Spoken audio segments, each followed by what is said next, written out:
welcome in, gamers. How's it going? Happy Wednesday. I'm getting really bad at that. I don't know if you guys have noticed, but the more we've gone on, the harder it's been for me to remember what day these streams are, which is odd because I stream the same days every week. But hello everyone. I hope you're all doing well today. Ooh, a little bit of voice crack. Gotta love it. Starting off strong.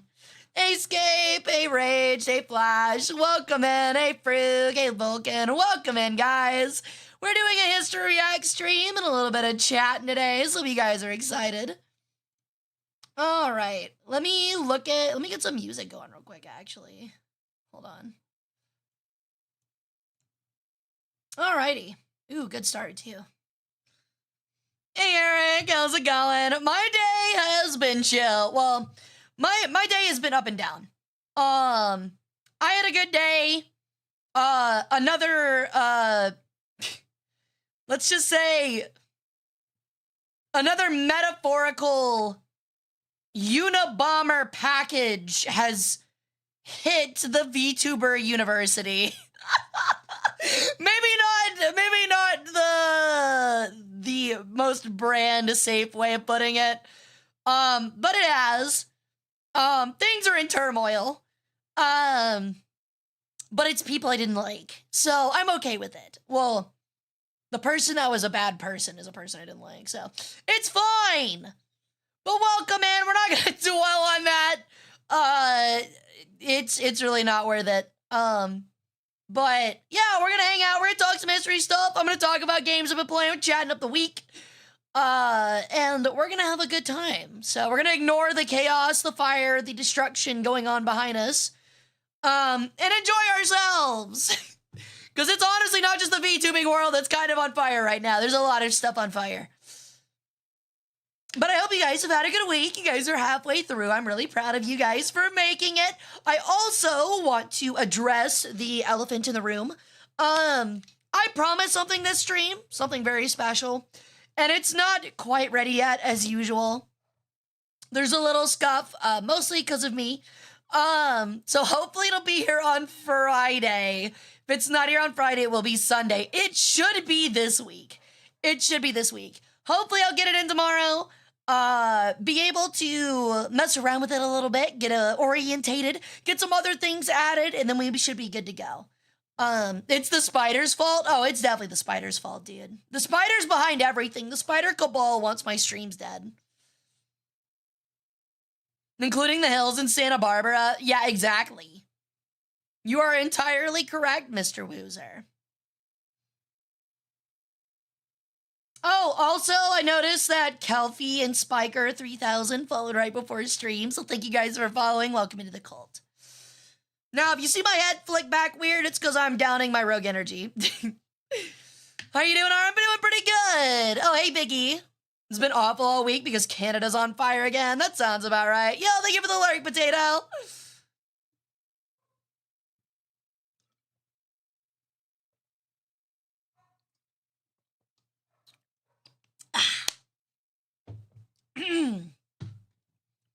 We've been discussing about giving it a name. What do you think? I think giving something a name that will be dead in a couple days is rather a moot point. Spain and southern France are also on fire currently. Gotta love that global warming. Not my fault. I'm still putting out the same kind of rays. It's not me, dude. Hey, Jordan. How's it going, dude? But yeah, we'll be watching, actually, I need to change things over real quick. Hold on. Do I? Hold on. Yeah, I do. Okay. I just hit the wrong tab, so we're gonna swap over real quick. Mind the door, chatters. Don't get stuck in it. Alrighty. I gotta make sure I can wheel in the TV over here, so. The little analog TV you guys love so much. But my week's been pretty good. I think you guys would be interested. I got stuck. Well, you're part of the door now. You and the other giant pile of bones also stuck in the door. But, you know, thank you for the lurk bedroll. Thank you. I'll happily take your organs. So, if you guys, my week has been pretty interesting outside of the stuff happening, the Twitter burning down today. Honestly, work's been kind of slow. If I'm gonna be honest, I've been slacking off this week. It's a 6-day week. I've been taking it kind of slow. I worked Saturday, so I got a long week ahead of me, and then I work Saturday next week. So, I get 1 day off out of, what is that, 14 days? So that feels pretty terrible. But we'll just try to roll with it, so hopefully next week I'm not dead inside. Oh, right, yeah, I saw the censorship. I don't think it's gonna go to a second civil war, but I do think it's gonna get pretty bad. I definitely get that. But, I've been doing some pretty interesting stuff. Accessioned, some 100-year-old items this week that has been a lot of fun. They're a little boring text-wise, I'm gonna be honest. It's literally like, here's our pamphlet for the 1938 August 3rd edition of the church program. Today we will be singing Hallelujah for 15 minutes. And then the pastor will read a sermon that is essentially the prodigal son, but remade to be more conservative, for another hour and a half. And it's like, oh boy, wow, riveting. Riveting. Absolutely riveting. Jebediah is going to be spending 20 minutes showing off the workhorse he bought last week. Like, that is like literally what it is. Our oldest member is 55 years old because everyone dies past 60. Like, that kind of stuff. But yeah, it's so cool to work with stuff that old. It's just, man, it'd be a lot cooler if the text was a little bit more interesting. But yeah, week's been good besides that. I found out about my car.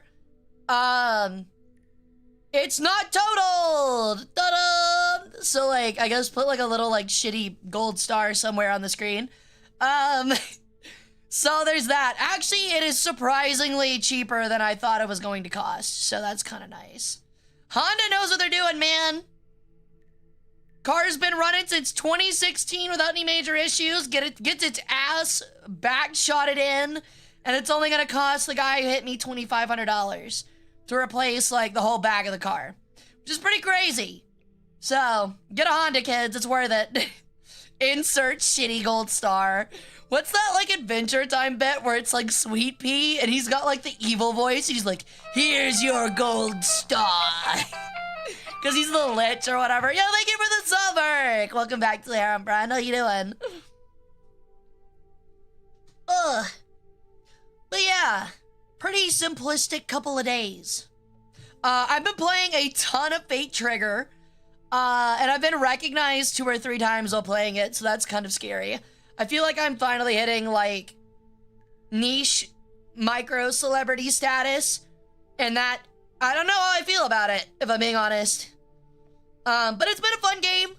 I really like Jiva. I don't know if you guys have checked it out or played it yet, but oh my god, is she hot. The only weird thing is that, like, she's got, like, a skin-tight suit on, and, like, an outline of what looks like underwear under the suit.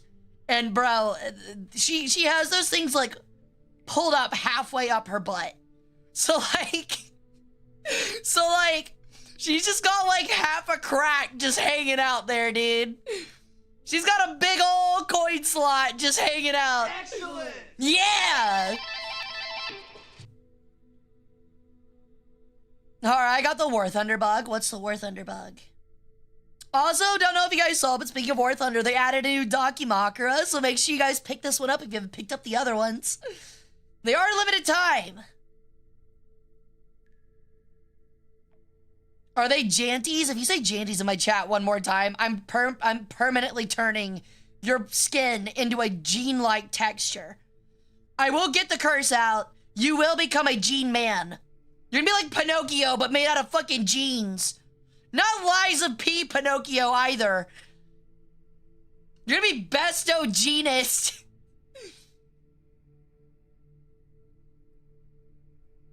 You think I got it on Steam so I can't use their marketplace? What do you mean? You should be able to. I have it on Steam and it lets me use the marketplace. Ginocchio. Honestly, I would not be surprised if like somebody makes a play about that.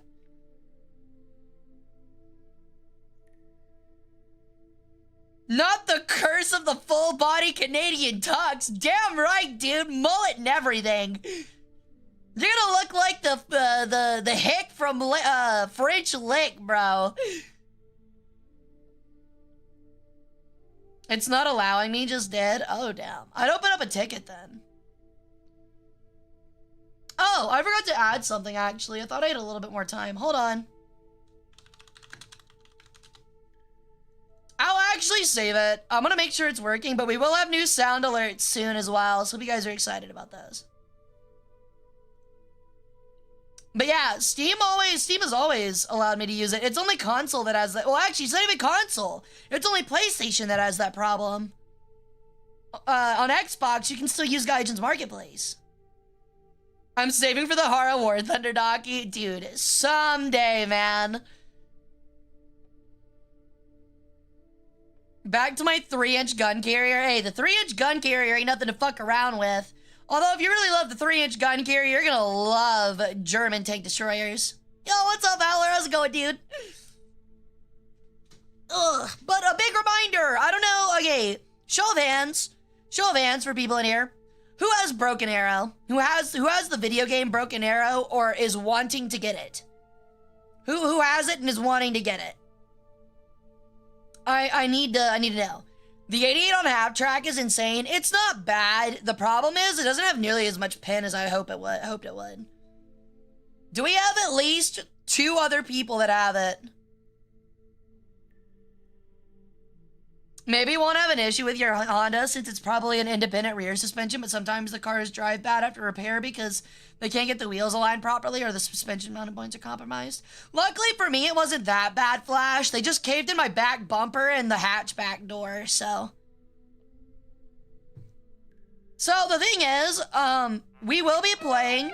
Yo! Thank you for the sub, Anubis! Thank you! Welcome back to the harem. So the thing is, I'm asking because, on Friday, half of the stream on Friday, we're gonna be playing with chatters, against AI. So I would love it if we had people to join me, because I really don't want to play solo games. I'm too stupid, for it. I need people to carry me. So I would love having you guys there if you guys would be interested.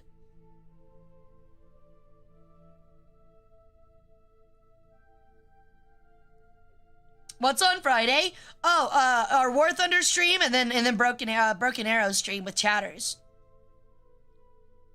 So we'll be playing a little bit of War Thunder and then we'll be picking that up. Which reminds me, I need to hit up the snail for my monthly allowance. Broken Arrow bedroll. It's like an RTS.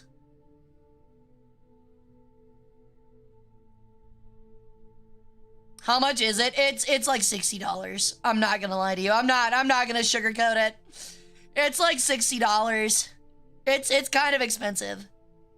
It's a really fun and really depth-filled game if it's something you want to get into. I don't know if you ever played like War Game Airland Battle, but it's like that. Any of the War Game series. Yeah, I don't blame you. It's pretty expensive. If I had any money right now, I'd love to do like a giveaway for it so people could play it, but I don't. I'm broke. I'm a broke wagey. A goddess such as me reduced to a broke wagey. You could help. You could help a poor bird with your credit card number and the numbers on the back and the date. Especially if it's your parents. I'm sure they have a great credit score. It wouldn't hurt them at all, a little bit of bank fraud. I'm 5,000 years old and I live on the internet. I cannot be prosecuted for financial crimes, Batman.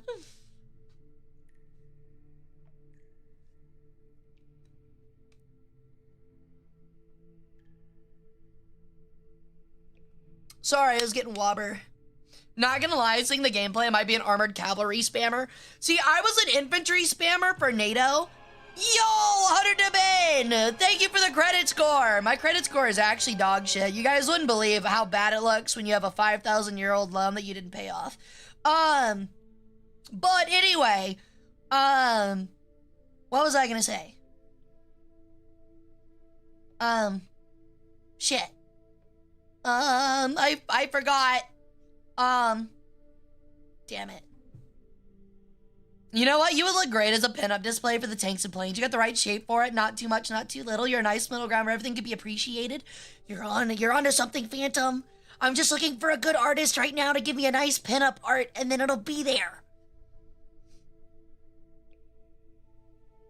Is it because you rented too often from Blockbuster and forgot to rewind? Blockbuster's not that old, dude.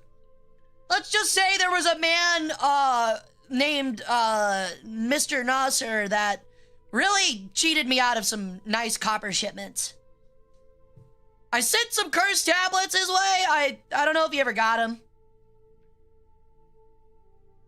I guess he did. I never heard from him again, so he must have.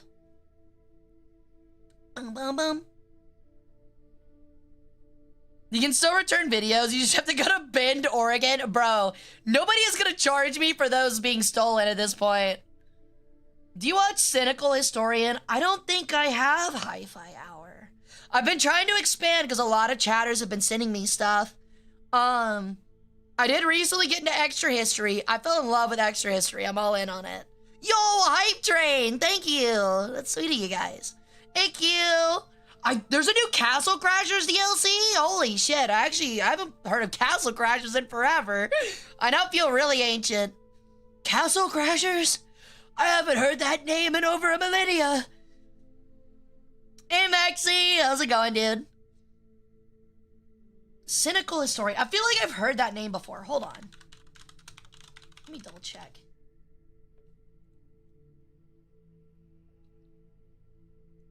I really...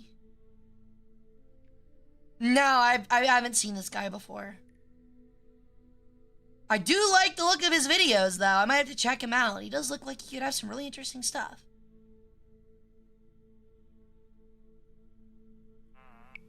Yo, thank you for the sub kill! Or Death Art, thank you for the gifted sub 2Q, rather. Oh, back to when we were starting at the beginning of stream, so sorry. I know there's a lot of Twitter drama going on right now, and like I said, it's between VTubers, but never in my life, and I know you guys are gonna know who this is because we watched some of his videos. The VTuber that got done wrong, and got really like mistreated, was friends with Laserpig. And never in my life did I think in the year of our Lord, a tomb, 2025, that I would ever see Laserpig arguing with VTubers that I don't like. And I feel very vindicated. That's all I want to say. Because I hold Laserpig's opinion in high regard. I know some people might disagree with that, but that's fine. But I find that absolutely hilarious. And I'm just watching from the sidelines, just like, you fucking cook him, champ. You fucking cook him. Fucking cook him, champ. Cook him like you did the Russian government, my guy. Cook him up. In LP we trust. Absolutely, dude. Laserpig, what a name. He's got some very fun videos. I will say he's got some very fun videos. If you want a very fun long-form historian or history VTuber. I mean, honestly, at this point, he practically is one with the pig. Check him out and then check out Animarchy. Animarchy's really cool. Me too, Scape. I completely agree, especially because I've had really bad experiences with the other 3 people that they're being argued with. But we're not going to talk about it any more than that. It's kind of like a big faux pas to, like, air out drama on a stream. Even if I'm not really big, so it's not like I'm sending an army somebody's way. They're all bigger than me anyway. But all I'll say is I like Laserpig. I feel vindicated, and yeah, I agree with Hi-Fi. Laserpig is a chef when he cooks. Mwah. He seasons that shit with like parsley and oregano, and you can see it. It's garnished.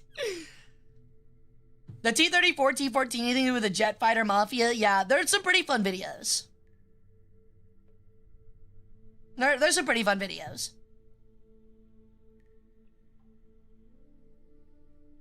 But yeah, with like, if Animarchy has some pretty good videos too. I don't know if you guys have checked them out. But please do. I'd like to say we're at least acquaintances. They're pretty cool. We've had them on here before for History Night, and they're a lot of fun. So you should check him out too. He's got a lot of interesting videos on like niche Soviet aircraft, if that's your thing. Also, holy shit, thank you for the 1,000 bits, Alex. That's so sweet of you.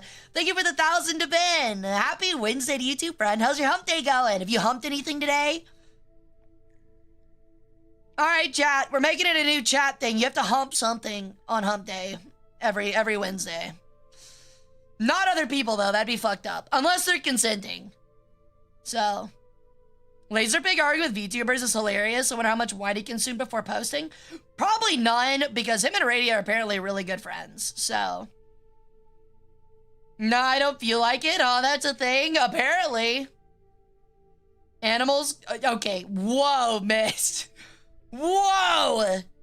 Let's not get that freaky, buddy. That's dangerous, Hara. Yeah. Look, I'm just talking inanimate objects, bro.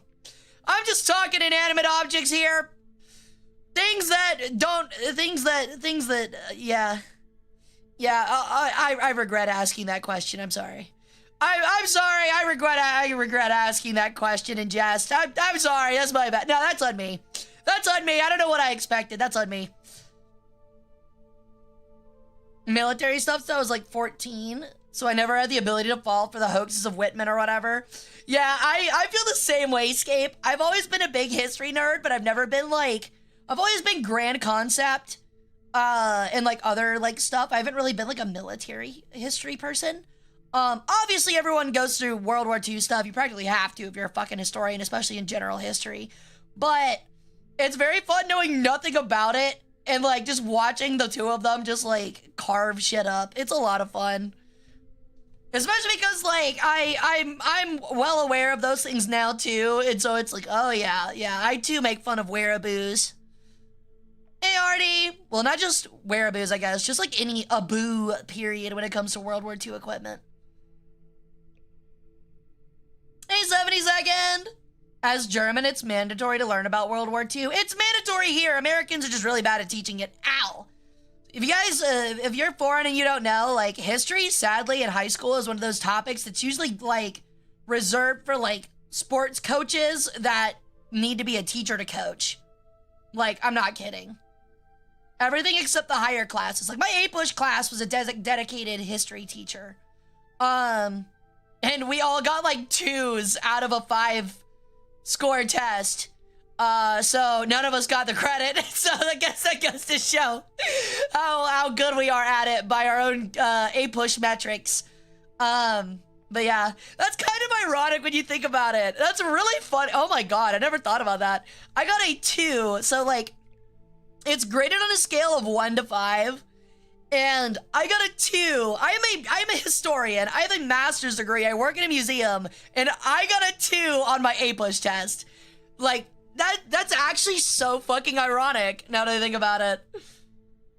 Ironically, my PE teacher was my history teacher too. I had the baseball coach as one of my history teachers one year, and he made us watch Spartacus, the old one from like the 70s in it, and he would not shut up about the main character, like the actor's like cleft chin. And when it came up on TV, which is like, if you don't know what a cleft chin is, it's like a big like hole pit in your chin. It's not grotesque or anything. It's not like a cleft lip or anything, but it's very visible.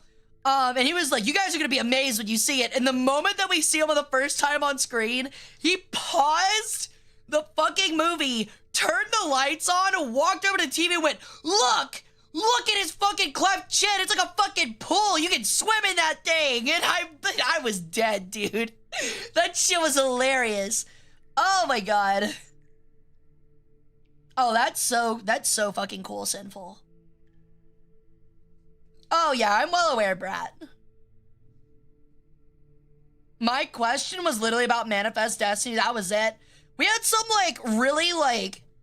we literally had like some really like obscure questions on our A-push test. One was about like Barnum and Bailey's like carnival or some shit like that. And I was like, who the fuck studied this shit, bro? I don't remember this shit at all. Apparently we did, because like 2 kids got like a 3 and passed, so. Here is as an adult, either due to family, serving the military, seeing history-focused anime. Okay, honestly, if you get like into history-focused anime, like that's pretty bad. Who the fuck is that? Like P.T. Barnum. Okay, honestly though, I don't want to meet anybody that like considers themselves a history nerd and you're like, where'd you learn about like medieval history? And they're like, I watched and read a lot of Gate. Worst historically inaccurate movie you've witnessed? In recent memory, Gladiator 2, which was really disappointing. The acting wasn't bad. Denzel Washington in it was incredible, in my opinion. The fighting was sick. The cinematography was great. Music was fun. Completely ahistorical. Especially for ancient world. And it didn't have the oomph that the first one had. Thank you for the follow, Iron BB. Welcome to the cult. How you doing? Then going out on your own to learn about that period. Yeah, I assumed Gandalf. Yeah, that's what I thought you meant. No prob, glad to be here, and I'm glad you're here. Now hand over your liver. It's mine. You're contractually obligated. It's in the chat rules. Check them, read them, you're done. It's like an EULA. Honestly, I should start doing that. I should make you guys like... Imagine if I made you guys click on like an EULA. Like a EULA fucking sheet before you can chat and stream. Actually, you give me the right to compile and gather all of your personal data and sell it to companies completely without your knowledge. That'd be hilarious. I mean, you've already got one for Twitch. Why not one more layer for me? I mean, it's already there. If we had hot anime girls teaching history, we would have had a better education system. Unironically, I mean, if the current U.S. administration wants to send me a phone call about teaching, like, making videos, like, for U.S. classrooms, I'll do it. I'll be on that tomorrow. I'll have kids learning shit.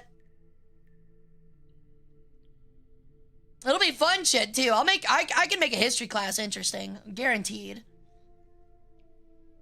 Could pay back that 5K loan if you did that. I know, right? Sits in timeout corner. Why in the timeout corner?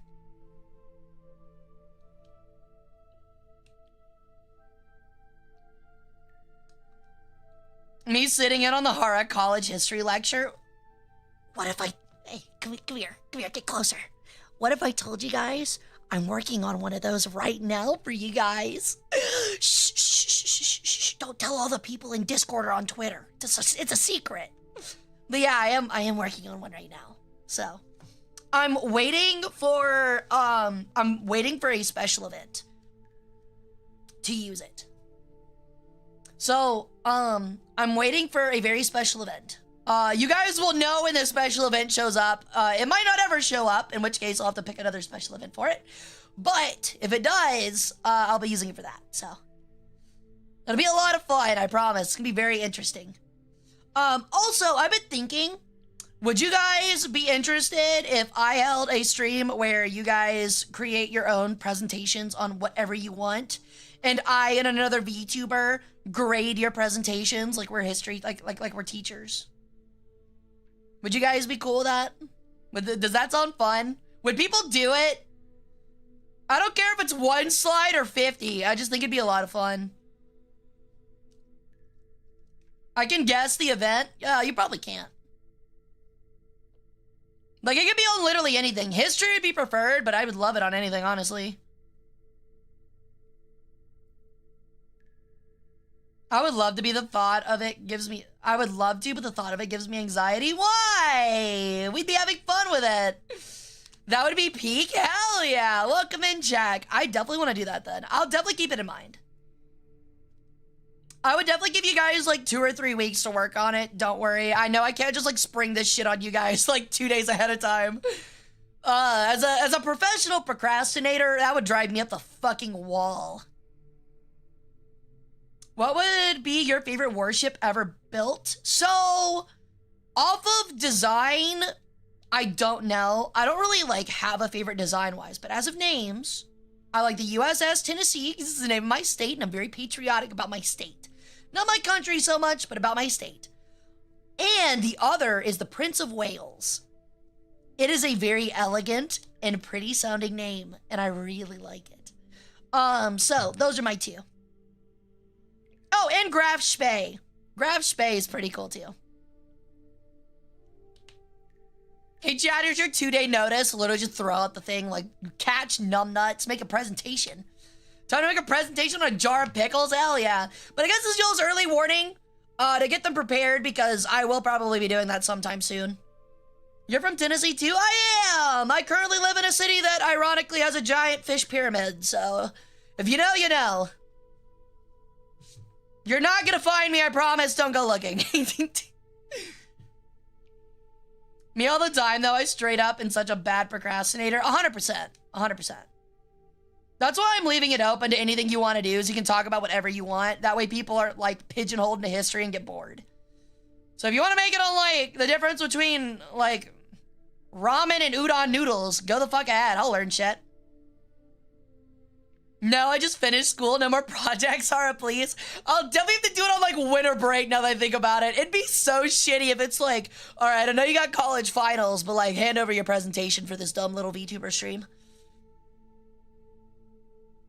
The Black Prince of Wales, like a combo. What, are you hitting them with a polymerization card?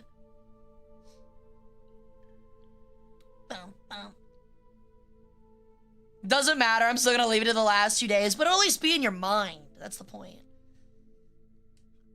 Keep it to yourself then. Nah, summer break. Summer break's almost over. College kids got like maybe a week left, dude. Maybe a presentation on how to prevent bed sores on patients. Like I said, anything that does sound interesting. I don't know how I feel about VTubers giving out homework. How about we'll put it this way? Whoever gets the best grade gets, I don't know, we'll figure out a prize. Honestly, we could do a piece of merch. I think that'd be a lot of fun. Last place gets cursed. you get banned and cursed. Let's add some real stakes to this academic exploration. Worst presentation gets banned. And by the way, I don't mean worst as in like worst. If it's really bad but really funny, it's not the worst. We're just talking like boring. But no, I'm not gonna do that to you guys. We probably will have an award, like some awards though, like some little rewards. I think that'd be cute. School's back in session this week for my area. Yeah, I was about to say it sometime soon. I've already been cursed for mentioning Janties. You sure have been, and you're asking for another one because you said it again. Winner gets an all-expense-paid trip to Arby's. Try the loser, maybe. The loser gets bought 15 ham and cheddars and has to eat all of them in one day. If you don't, you'll be beaten senseless with this crook that I have from ancient times. I'll say cargo panties from now on. Honestly, if my panties had fucking pockets on them, I'd probably be more ecstatic about wearing them. What about the Bass Pro Shop pyramid? Oh, it's in the city I live in. Oh, I mean, it's Memphis. I don't care about mentioning it's Memphis. I mean, I am Egyptian. It's pretty fucking obvious. The threads are there. So, beef and cheddar, not even meat mountains. No, you gotta have that like a neon yellow vomit flavored cheese. Gonna do a terrible pun. Hit me with it. Honestly, same in regards to pocket panties. Look, I know I'm a tomboy. I'll fully admit it. Everybody knows that. But I will be the first one to admit that I often wear boxers. I'm gonna be honest. Thank you for the sub gear. Welcome back to the harem, friend. They're just so breezy, man. It feels like I'm going commando, and I like it. But I'm not at the same time. It's enjoyable. And sometimes I'll just wear athletic shorts with nothing because, again, commando. Sometimes enjoyable. People say pyramids are useless, but there's a point to them. True.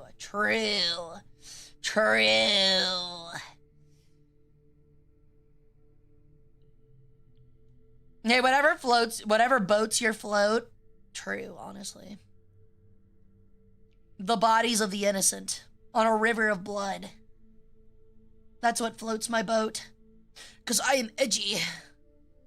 And I like edgy things. Like Anubis. And scythes. And Shadow the Hedgehog. And saying controversial things on the internet. Like frick. And shut the front door. And making fun of Mormons. Hara's boxers are made of souls of the damned. Oh my god. I literally have a soul, a soul of panties. Ethereal. They're ethereal. Lorelai, honey, I know what that ellipses means. Please do not draw me in cursed panties.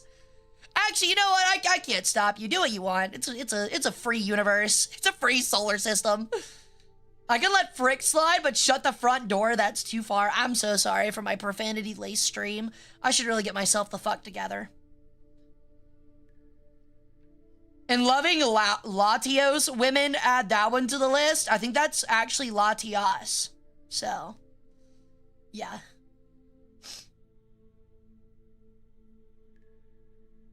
Listening to Evanescence all day? Yeah. That's what it says. It says Latios. Cursed loincloth. Okay, also, who was I watching? Oh my god, who was I watching this morning? I think it was Papa Meat. He was doing, yeah, it was Papa Meat. And he was talking about the creation myth for Christianity. And it was like, he was like, yeah, you know how like God made a man from dust and then made a woman from a rib. And he was just like, that's so fucking dumb. Why would you just make a woman? And like, and there was something about that just made me laugh in the shower so fucking hard. Because he's right. It's like, bro, why even go to the extra step? Just do the same. I mean, the whole reason is because it's like a metaphor for like a woman like being a part of a man and like returning to men and stuff like that. You get it. But yeah. A part below man. But yeah. It's a free kingdom of Hara. We are just servants that are serving our own will 100%. It's true. It's true. Until I command you to do something and then you're no longer free-willed. Haven't slept well in a week. Ain't that a mood? The rib was actually a certain bone that primates lack compared to other animals. The coccyx. Please don't mock Mormons. They're Mormon. Life is already hard. You know, you're right, Dallas. I'm sorry. I should be more inclusive. I'm so sorry. Much like Jesus being crucified in fucking Georgia by a bunch of Indians for a second time, who had their skin turned red out of punishment. They've been through a lot. Can you honestly though, can you imagine that myth, bro? Do you know how frustrating? Do you know how frustrating it has to be Jesus and get crucified and then like revive yourself 3 days later, travel to the new world, and then get crucified again? You know for a fact that they were like in Mormon religion, mythos, I'm not even gonna dignify it with the word religion. Like you know that he was like they pulled out the cross, like the second cross the Native Americans did in this like mythological instance. And he's just like, oh my fucking god, not again, dude, really? Like, this shit all over again, really? Like, do it differently, please. Like, come on, man. You're gonna make me look through every single sin that humanity's done and forgive them for that again? I'd be furious. I'd be furious. That's like JFK getting like risen from the dead as like Frankenstein. Risen from the dead as Frankenstein, moving to Australia and then getting the back of his head blown out again. Like, bro, you know he's gonna be there like, dude, come the fuck on. Like, give me a break. All right, I injured myself, and you're either going to be really disappointed or laughing hysterically for how it happened. Hit me with it.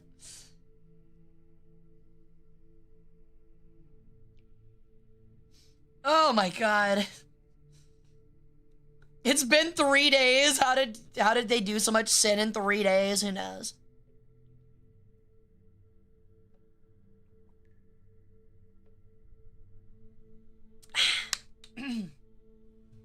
Frankenstein, the doctor, the monster. Oh, you're right. I forget that Frankenstein's the monster. You're right.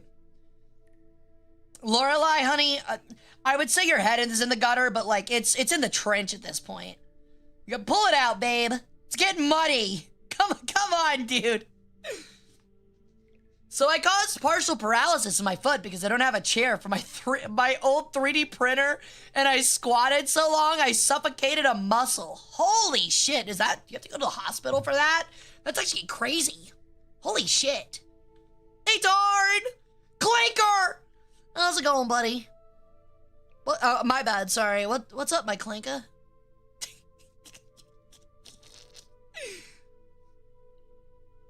What the fuck? Wait! I thought we were cool!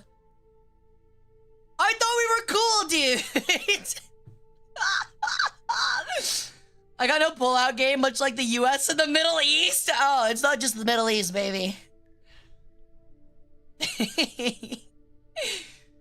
Frankenstein was just a bodybuilder that misunderstood the assignment. Yeah, like how to hold a child without fucking crushing them like a trash compactor.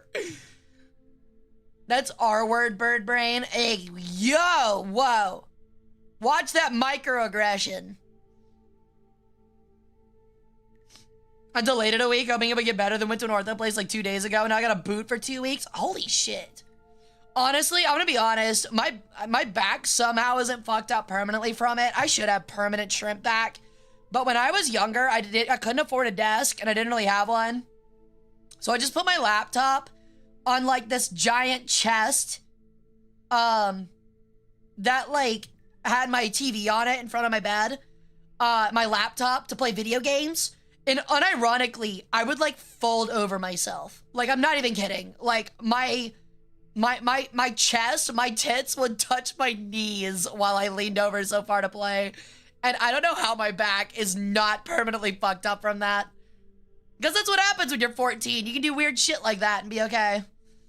Careful before I turn it into a macroaggression. I will nuke you from orbit.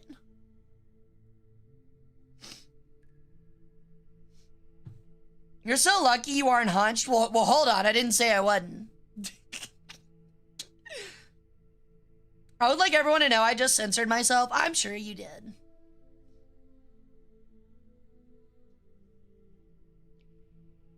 I will say, despite being not like super athletic anymore, I am actually like very, like, this is gonna sound very bad in a VTuber context, but I mean this in a pure way. I'm actually like very limber? What is the word I'm looking for? Where you can like where you can like bend easily. I forget the word for it. Flexible. Thank you. I'm stupid. Like, I've always been able to like bend over and touch my toes, for example, without bending my knees. Like, granted, that might be because of the folding myself over to play video games, but I can do that. I can like crisscross applesauce to a point where like I can sit under my ankles. Like, I can like sit on my ankles. What else? I can reach all parts of my back with my arms, so that's pretty easy. So yeah.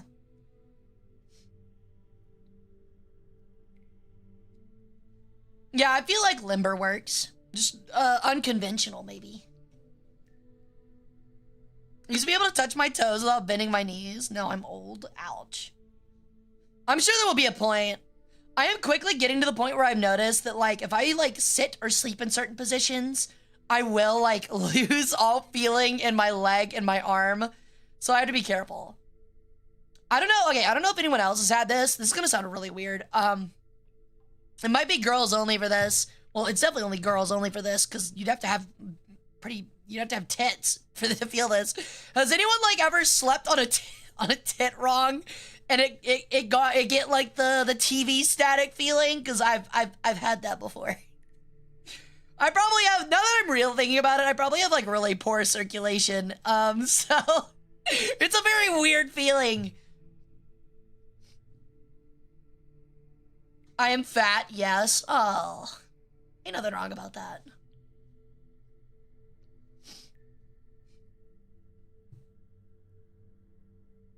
Guys have tits too. I mean, they do.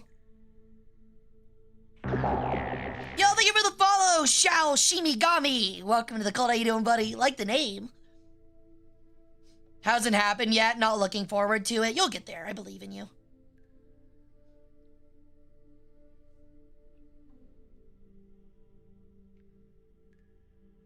Ain't nothing wrong with that gear.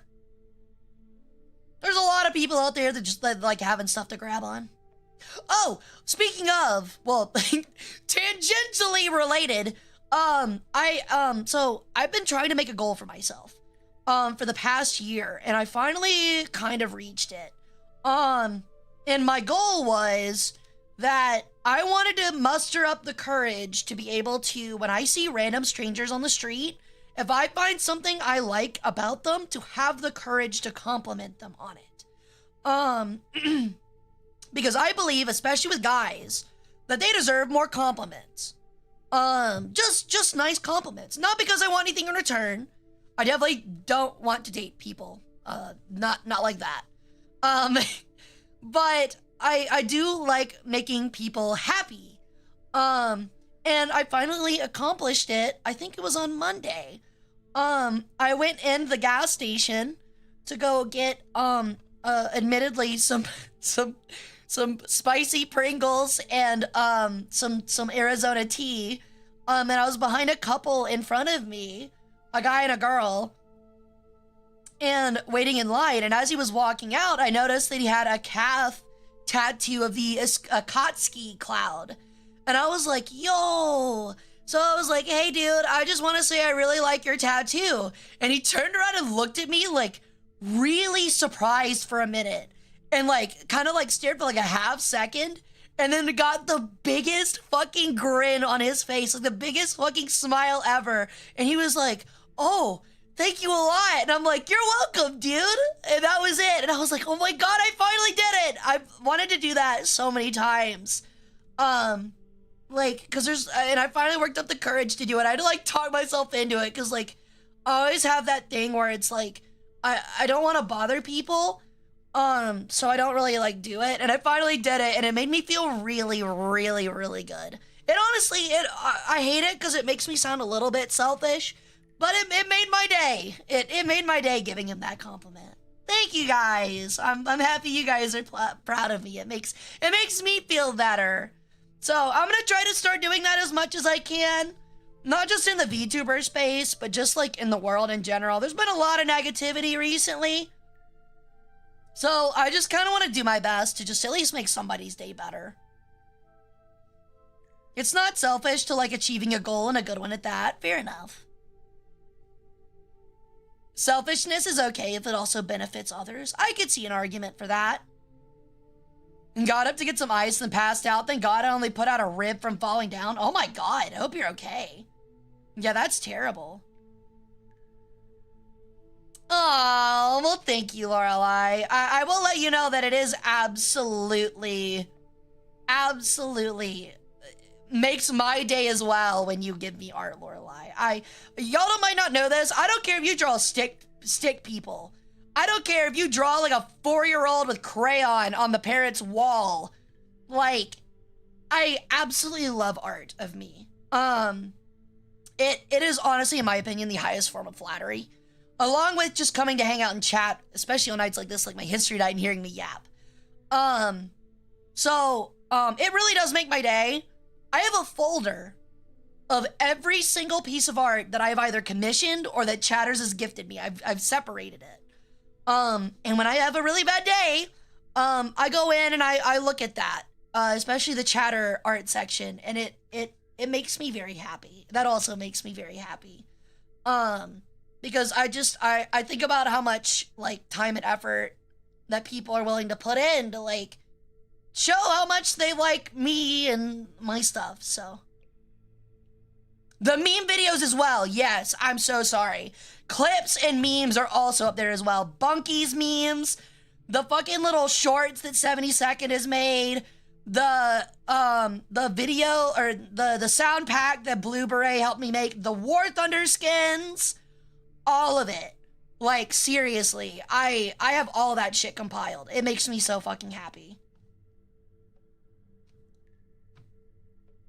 I still get that eye from the package I sent you, Hara. Oh, yeah, I've still got it next to me.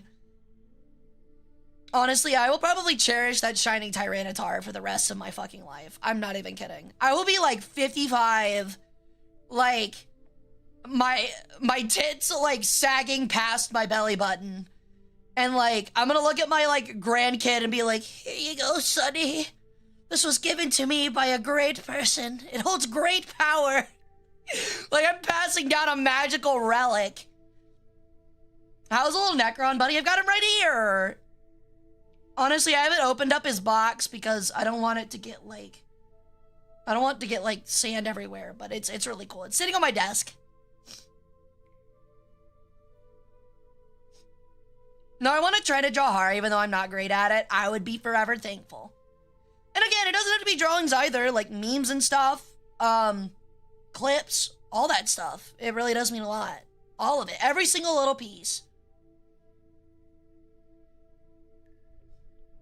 Would my art be a stick figure art? It has stick arms and legs, but not a stick head and body? I don't think so.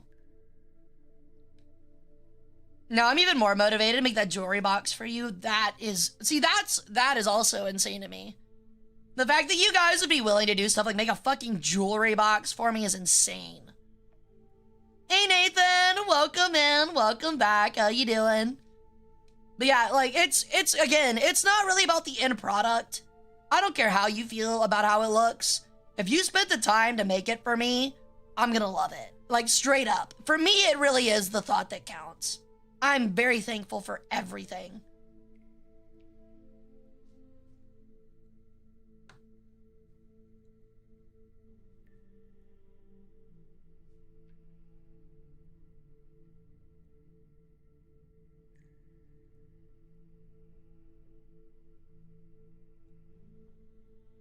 Good, vacation's going well. How are you? I'm doing great! Where are you on vacation? That sounds really nice. Why did you bring me? Toxic. Like, us, I'm there in spirit right now, aren't I? I made those art pieces of Hara because I knew it made one or more people smile. Oh. And I feel like, honestly, maybe one day I'll have time to get back into art, but I like doing the same thing. There's also just something about having the power to put fucking pen to paper and literally create anything you want. There's a lot of power in that. I would recommend if something that like, okay, something I do want to recommend. I know it's a little like unasked for, but if you have like depressive moments and you're like, you feel like you are just in like a funk, go create something. Like it could be something as simple as a paper airplane, or stick figure drawings, or finger painting. But I promise you, when I had bouts of depression during COVID, even if it was the shittiest art I've ever drawn in my life, I would feel better afterwards. Just because I created something. And that's kind of a, if you think about it, a power that humans have that is a little bit incredible, is the ability to create just about anything, if you think about it. It's pretty awesome. Montana, then Idaho, then back home early September. That sounds fun. Are you doing like hiking?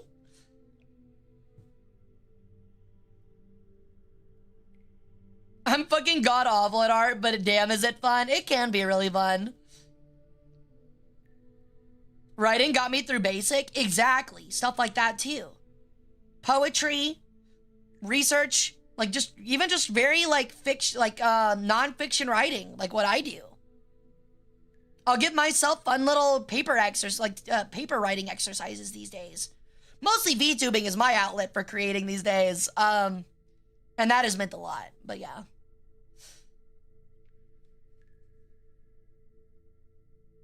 Ooh, went out to a lake. That sounds like a lot of fun. That sounds really neat.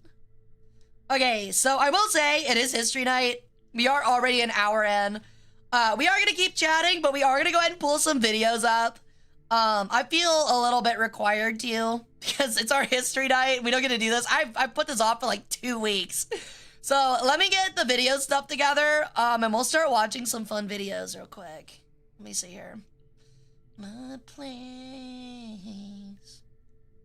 Banger.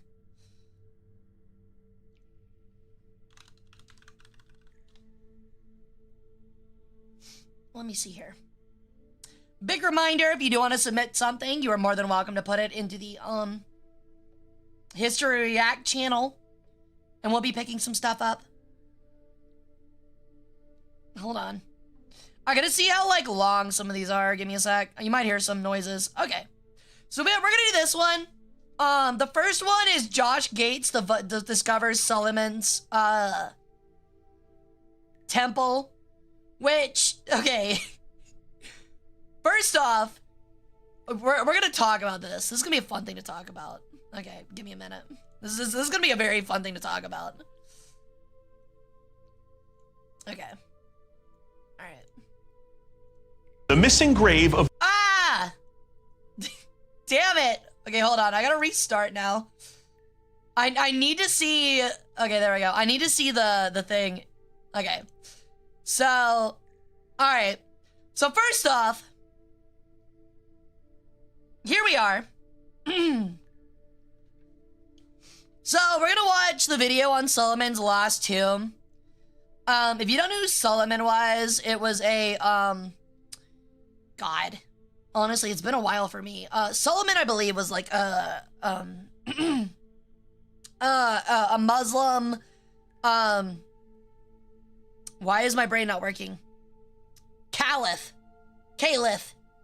Muslim Caliph. That's what it is. And he was a pretty important figure, especially in, like, the Middle East. Yeah, a ruler is, like, the Sultan. Yes, that's the word I'm looking for, is a Sultan. But yes, he was an Ottoman, Sultan. I mean, to be fair, Ottomans were Muslim. So, still accurate. I didn't say Arab. I wasn't sure if he was Arab. It's been a while since I've studied Solomon the Great. But I would like to point out, this guy looks like his name is Rob from, like, Wichita. So, I'm already finding it funny. The complexion of this guy is a representation of Solomon. Second off, Josh Gates has a very interesting channel. Didn't he fight the Christian Leper King? I believe the guy that fought, that was Frederick the Fourth, right? If I'm not mistaken. I believe the guy that fought Frederick the Fourth was, what's his name? Saladin, yes. No, it wasn't Solomon, it was Saladin. Don't call out my hometown of Wichita like that, are what? They can get quite white, but at this time period, I would be surprised. Thank you for the lyric, antimony. It's not impossible. But yeah.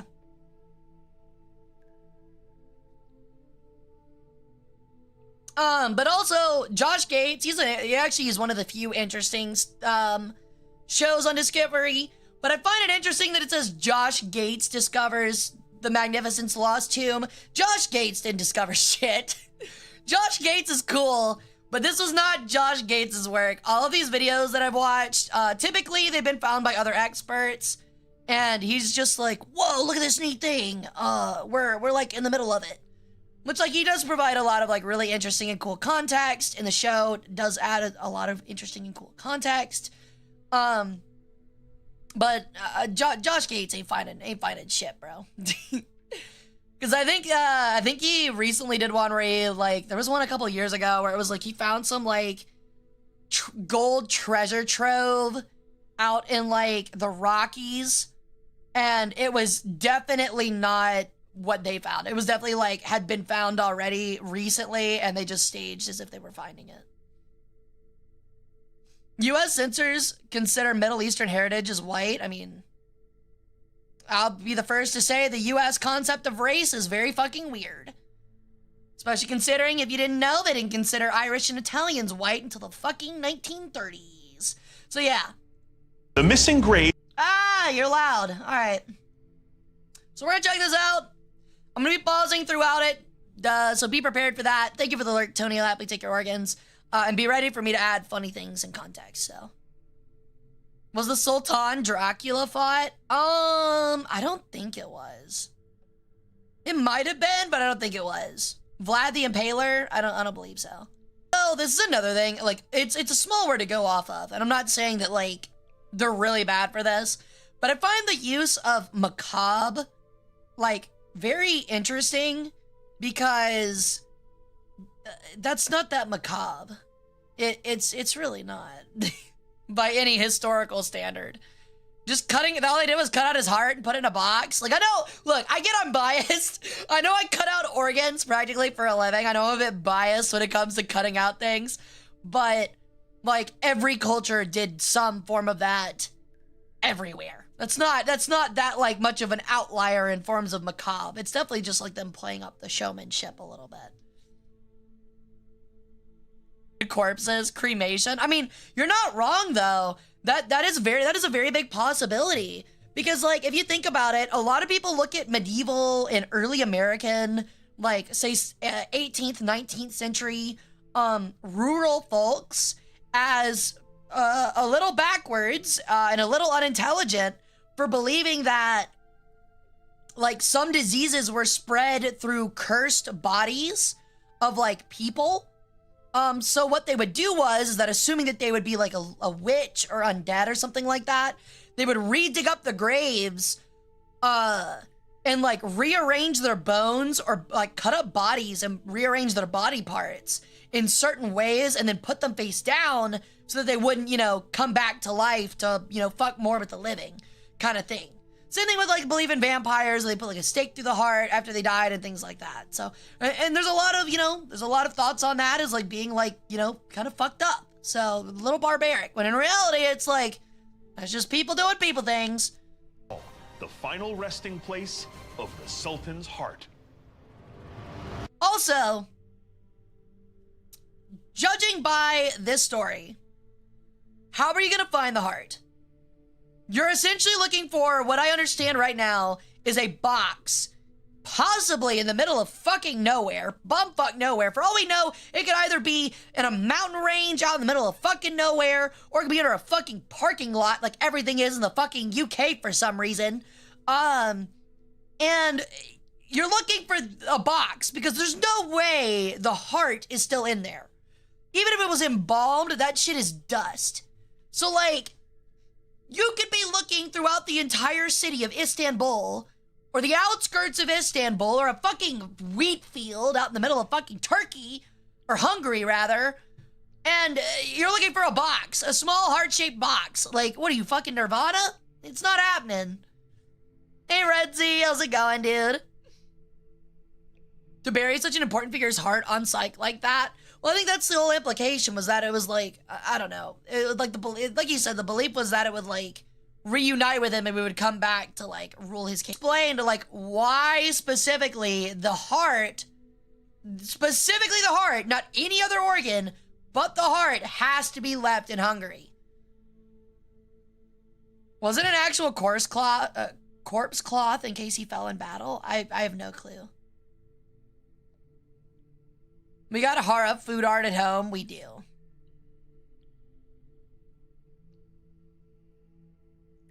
Isn't too different from what the Habsburgs did. Emperor may be in one place, but the heart is in the family crypt. Really? I didn't know about that. That's very interesting. I don't mean to sound cocky or rude here. But as an Egyptian, I'm gonna be honest, this guy's tomb looks pretty plain for someone given the moniker Great. I'm not gonna lie, if you told me that this was like a nativity scene for like an Islamic holiday, I would believe you. Like, it's really plain, bro. You see the Catholic ones, and they have like fucking skeletons and like Pope hats and like 5 billion golden encrusted gems, and then like Islam is like, here's a house shaped box. Here's a coffin with a plaque and what looks like a wedding linen on top. Inside what looks like a mosque that could be placed in like, again, Wichita. So like, I don't know, look, maybe me being Egyptian, makes things a little bit, maybe I'm used to the gaudy way of life, but I feel like for someone being named Great, and being a sultan, I just imagined his burial site to be a little bit greater. At least it wasn't a mound with a key symbol like some members Yamato clan in Japan was buried in. Yeah, you're not wrong. Even Saladin's was rather unassuming to the whole Pan-Arab movement, turned him into a precursor. That's also a good point. Home is where the heart is, and heart is where the home is. Nomadic mindset. I don't know if that's typically, I don't know if that's really nomadic.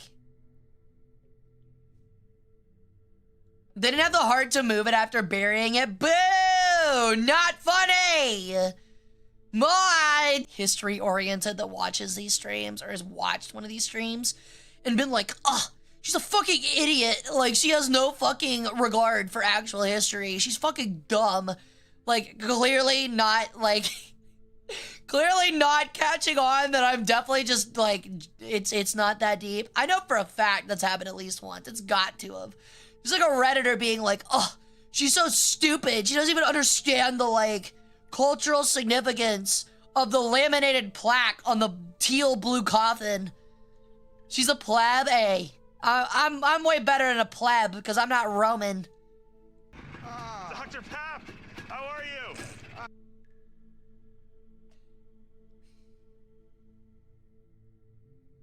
I don't want to be mean to Josh. I really don't want to be mean to Josh. But Josh, don't lie to me, Josh. Don't fabricate me, Josh. I know you didn't drive that motorcycle from Istanbul to Budapest. Yeah, come on, brother. Come on, you can, bro. You can tell so bad he wants to be Indiana Jones, which I get it. Like, come on, brother. Just show yourself getting out of the fucking van. Come on, dude. It's gonna be annoying. Now you have a fucking world, like, national attraction 2 feet from your fucking house. Like, maybe it's just me, but like, if I wake up tomorrow, I don't care. Like, it'll be real. I'll be really fucking psyched if they find, like, I don't even know, like, fucking Hidalgo's, like, fucking death. Or Amerigo Vespucci's fucking, like, lost, conquistadors, like, 10 feet from my fucking house. I'm gonna be real psyched for about 48 hours. And then when people start showing up and walking through my yard to get to it, I'm gonna stop being psyched really fast. Just say really fast.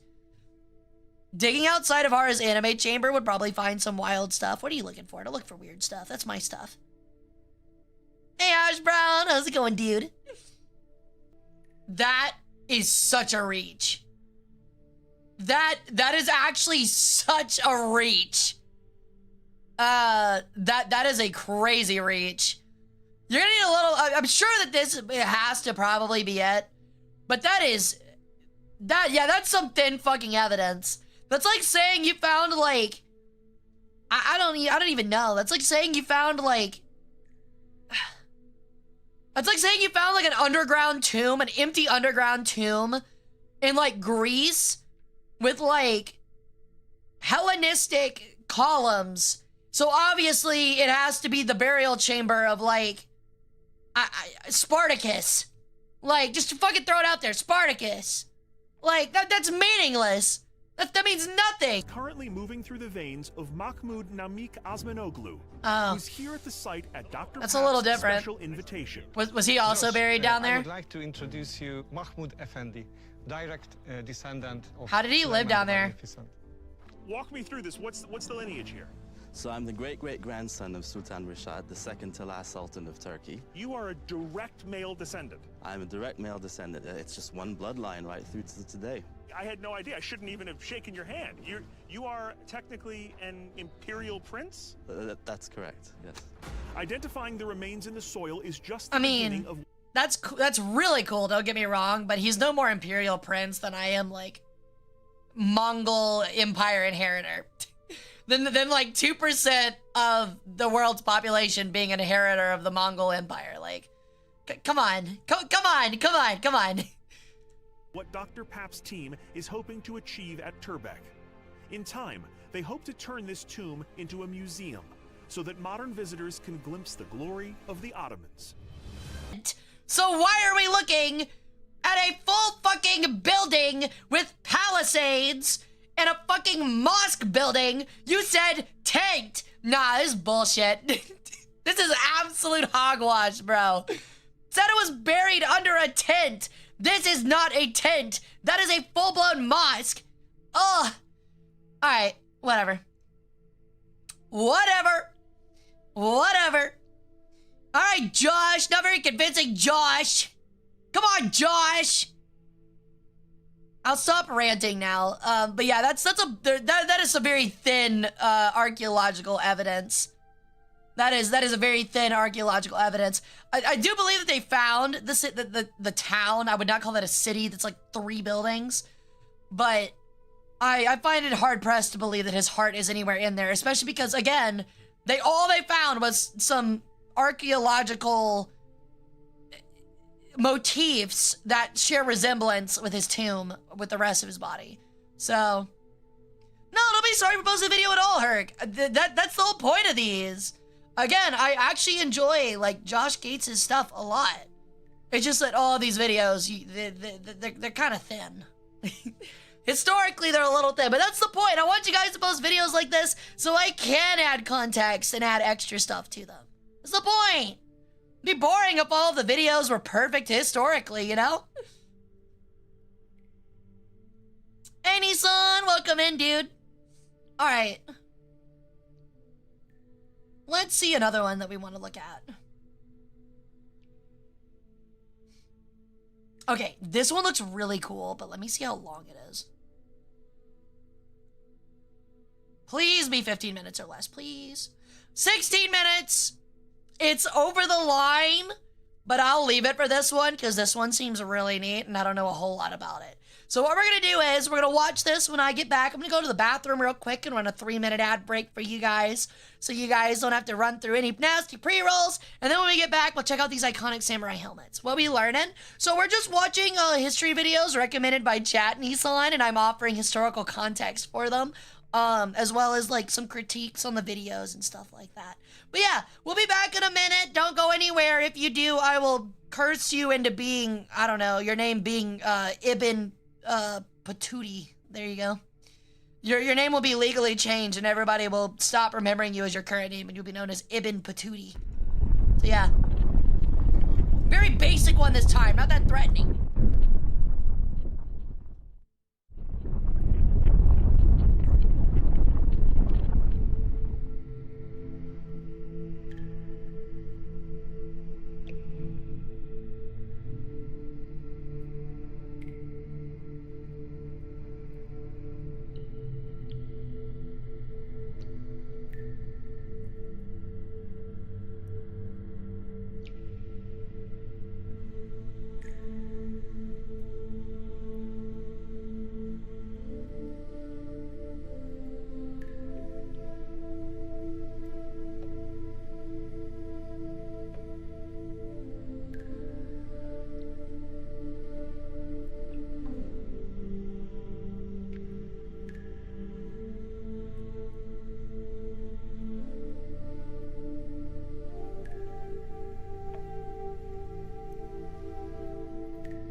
What's up, worshippers?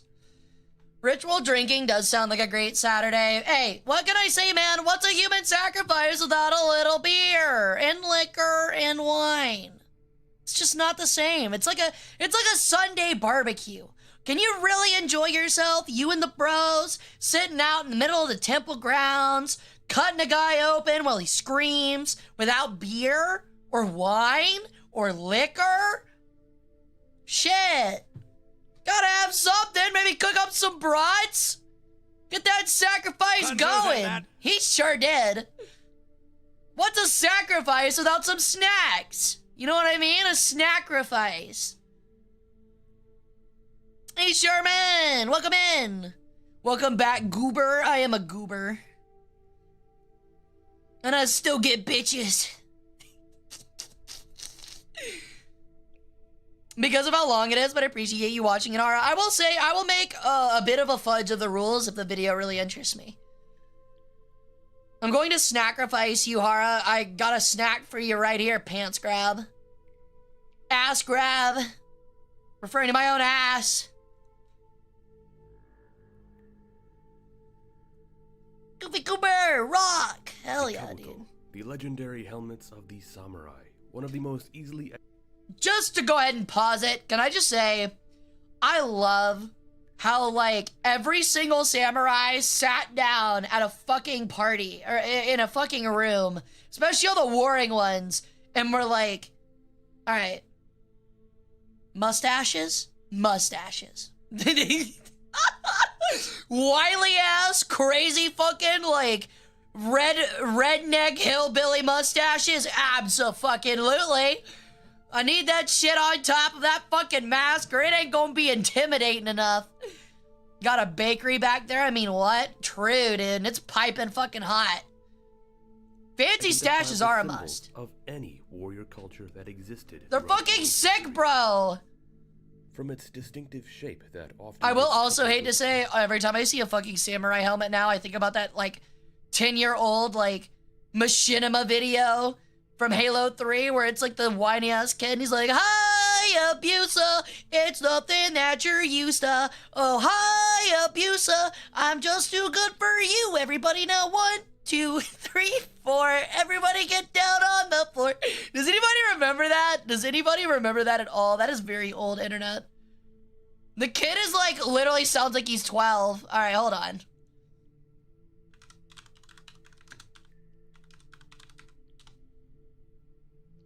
We're watching it now.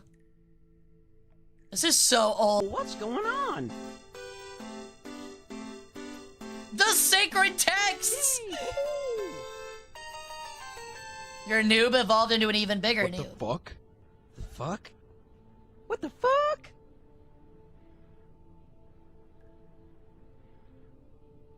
Dude, not cool. Come on, are you serious? You're getting this stoked about Hayabusa? Skullcruncher, you don't know why Hayabusa's the best? I guess I'll just have to tell ya. Oh god, not another. I've always thought that helmet looks like popped popcorn. How does he get his voice that high?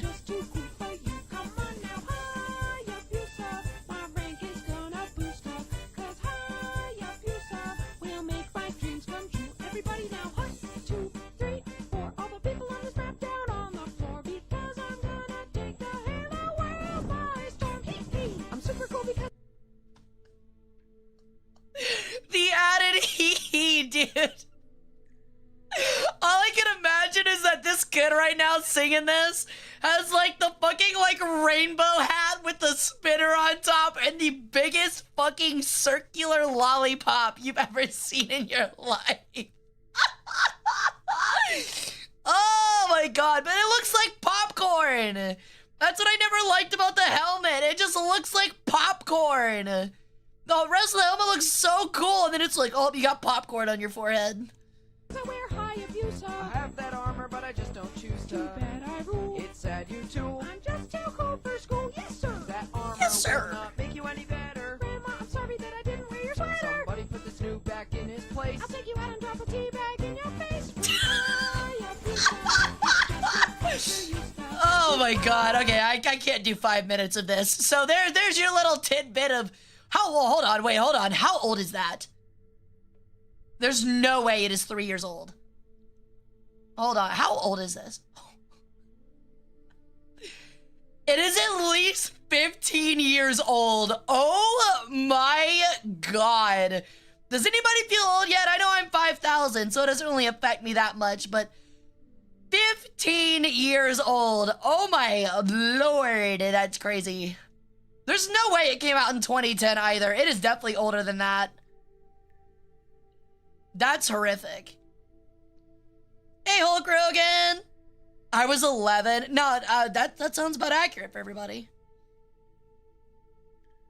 YouTube is almost 20 years old. Yeah, does anybody else, like, when I was a kid, I remember, I'm gonna be honest, I do not know what is trending. I didn't when I was a kid either.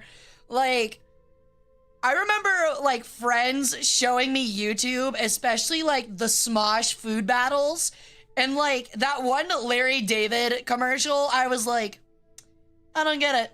I was like, I don't think this is gonna go anywhere. This isn't really that interesting. I'd rather ride on my bike and, like, shoot airsoft guns and, like, go play princesses, in, like, my, like, Barbie dream house. Like, this wasn't a thing. Like, I was like, this stinks. YouTube stinks. This is boring. I'm just gonna watch TV. The grisly or demonic look. Anyway, sorry for the massive derailing. Warrior elite would have stricken fear. Hey, Janek. As it's I feel like a Dino Nuggies old, same. Hara in a dress, I mean, on occasion. However, throughout the history for formal events, many yes. of the most unique helmets were crafted for the most prominent of lords in medieval Japan. And there is no better example of this than the... If I'm being honest, I think I've said it before, but I absolutely love, like, micro floral stuff. I've got, like, some, like, black and white, and then some, like, white and, like, forest green, like, micro floral stuff, where it's, like, little, like, twig, or, like, little, like, small flowers with, like, stems, all across the dress, and I fucking love them. They are my favorite. We can see attributed to that of the many daimyo. I remember hearing YouTube getting taken over by Google. Wasn't much back then, didn't have an account, but I heard about it. During this that is a while ago. Era of violence and I remember when Twitch was just in TV, and I also thought that was stupid. Inspiring helmet design with some of the most interesting and bizarre ornamentation that truly went to make each helmet a work of art. And I will admit, I'm more of a sweater and shorts, or like reputation, making it in like many cases like a blouse and pants kind of bird, but this video, it does we're happen. Going to examine the most iconic helmets. Yo! Okay, first off, that guy's hat is fucking massive. Second off, this guy over here behind me looks like I don't even know. This looks like something out of like Call of Duty. This guy got 500 kills in his in this armor set, so he got the gold skin. Got the Call of Duty gold skin. Ow. That is the Toyonti Hideyoshi's armor with the sun. That's fucking sick, bro. He's got a big ass fucking noggin though. Ieyasu Tokugawa. Significant samurai of the I'll admit, I like the classic a bit more. However, this video is that one's also kind of in sick. Partnership with others, specifically with that of Anthony Cummins on his YouTube channel Cummins, Samurai and Ninja History, and Scott from the channel Sengoku Studies. In Anthony's video, he dives deep into explaining the terminology and many fascinating details about the structure and design of samurai helmets themselves. While do they mean to kind of look like great beetles? lengths to discuss I've the always history thought of about the that. They kind of look like Shigasa, beetles. the common headwear of Ashigaru foot soldiers. These are both fantastic videos and fantastic channels, which you can find a link to down below. I highly recommend that you go check them out. I have hiccups if you can't tell. Sorry if so you guys can hear them. It's every stream, bro. It's because I talk too much. But before we go any further into discussing the iconic helmets of Sengoku Samurai, I need to thank this video's sponsor, VPN. Imagine many different images pop into your head, as there are plenty of fine examples to bring up. Indeed, one of the most whoa, he's got a cone! Samurai is that to this very day, we have come to identify many of them to the distinctive helmet they wore. as almost Just each think one that you're is not a completely fish. How unique. is that supposed to But help? as I stated earlier, and as you already may know, the kabuto obviously went through an evolution over the years. Specifically, during the earlier years Yo, of the okay, that's Sengoku fucking rad, bro. That is fucking rad. You know whoever was wearing that fucking helmet was getting some royal concubines, if you know what I mean, dude. That is sick. Just like the artistry on the fucking engravings and shit like that. Why don't dudes wear this shit anymore? I feel like it'd be a lot easier to get dates for guys if they wore shit like this out, just being honest. conflict that was the Sengoku Jidai, a lot of the kabuto were known to be in the older fashion known as Akodanari Suji Kabuto. This kabuto design had likely been the staple throughout the previous decades of the Muromachi period, and its design, as we can see, is one of the most iconic, resembling It was what pretty we heavy on my typically head, I would associate imagine. with samurai helmets. This was also the style we generally believe was worn by such a famous figure like that of Mori Motonari. Yet as the face of warfare shifted across Japan, That guy's kinda looks like a newer and horse. better designs began to rise up to fit the practical needs of the Oh my average god, it's an samurai. Uma? These He's an advancements Uma? paved the way to more widespread usage of updated designs, such as that of the smooth Zunari Kabuto. Oh, you'd definitely be the called riveted weebs. Hochibachi Kabuto, or the multi-plated with filed rivets Haribachi Kabuto. Neat. All helmets that could be fitted with a form of frontal crest or ornamentation that indicated a commander's status. But advancements did not stop there. Later Oh in my the period, we lord, started to this see guy the looks like spread of more Batman. designs such as that of the Kawari Kabuto, which incorporated more elaborate ornamentation atop its iron dome. And although these newer iterations of kabuto had emerged, that does not mean that all samurai began to switch over. In fact, Why does plenty of that horse look samurai like kept with Eeyore? older styles, as many of them had been treasured heirlooms passed down through generations. Needless to say, by the peak of the Sengoku period, we see the emergence of some of the most fascinating kabuto, utilizing a wide Yo, variety that of one's sick. It's styles like a and devilfish. ornamentation, with Those some are so even coming to neat. be Okay, hold styles on. and That one is insane. That looks like a fucking like Elden Ring drop. That's nuts. That one's so fucking rad. Got like fucking like tentacles like sprouting out of his head and stuff. Oh my god, that's sick. Some of these guys had some taste, man. They had some real with taste. some even coming to be influenced by Western designs or designs from the Asian mainland. You definitely What gotta I ride want with to some do style. here is highlight some of the most significant helmets that have survived over the years to really show what some of the most prominent samurai wore at the apex of medieval Japanese warfare. This will not be a complete guide. I like how that the mouth for discusses that one each is, like, individual wide type of open. kabuto He's throughout like, the years, "Aw." but rather just a discussion on some of the most interesting helmets. He worn looks by shocked. famous He samurai looks really we still have shocked. around today. Yet I will also They really be are the attempting epitome to of aura steer clear farming. of any over-romanticized images. Okay, or now that false introductions that have okay, arisen. okay, that's just fucking Char, dude. That's just Char Aznable. You can't hide from me. That is just Char Aznable, dude. I've seen even one with a rabbit on it, another with a crab. Ooh, I want to see the crab one. That sounds sick. That is literally just Char, dude. That is Char Aznable. It literally, the whole fucking thing looks like Char. This is a difficult That task is the red because comet. So much of the iconic imagery we have of samurai helmets are hard to authenticate due to the fact that the actual helmet itself That pop did not collar have is sick, survived though. to this day. A big example is Whoa! that of Takeda Shingen's famous helmet with The flowing giant white hair wigs or are also fur. sick. We don't really know if that is the actual helmet he wore, or Hey, if it is just the MacMan. popular See you, depiction people Red. have come See you to on associate Friday. him with. Because as one theory suggests, the look of this helmet originated from an Edo period kabuki play. So with that said, you will find That that is almost a all of the horrifying helmets I image. talk about here today are from figures that fought throughout the Sekigahara conflict. These are famous helmets and more so suits of armor that have survived Those are throughout the sick. centuries and that we are still able to That guy examine looks to like he has a this day. giant sheet of paper Please on keep in mind it. that this is not an official ranking of how iconic or awesome I think these helmets are. Simply an exhibition of some of the finest real kabuto from famous lords. Now, the first kabuto I Whoa! wish to address is none other than that of Kato Kiyomasa's, a helmet which is characterized by its long extension that peaks quite a bit above the hachi or... Does this goatee helmet do helmet. the wobble It is sound? also Probably. shown to be accompanied by ornamentation in the front. Bro, he looks Perhaps like a an disc Eva with an suit. inscription or a crescent moon, while on its sides bearing Kato Kiyomasa's kamon. It is a helmet that is instantly recognizable whenever you look at Japanese art, pointing out to you right away that this is Kato Kiyomasa. That's However, sick. this is also a style Whoa! that can be attributed to that of Maeda Toshiie, who wore a helmet in a similar golden style. I will The type admit, this some of the helmet gold, seems to as a be gold unique to enjoyer, modern some of design. these gold ones Yet are a its little actual trashy. shape is known as eboshi and is meant to Oh, be they had identical to- I to think they that went to of combat eboshi with them. cap, a type of hat worn by Japanese nobility. So, to wear a helmet like this, a samurai may have been wishing to either demonstrate their noble lineage or perhaps proudly display their superior status. The status of a samurai was measured in the Kiyomasa's opulence of case their might helm. be inclined Just to a guy say with it no was the latter, armor. being that Kiyomasa Just a guy with no armor in the fucking, like, Doug Dimmadome equivalent of, like, a samurai helmet because he had to put all his money into just the helmet. was known to be an extremely militaristic individual with little time for pursuits he deemed unfit for that of a soldier. Indeed, Kiyomasa is remembered to have been a brutal warrior, and such a distinctive helmet helps us remember the pride I am Toyotomi Dimmadome, owner of the Dimsdale Dimma Complex.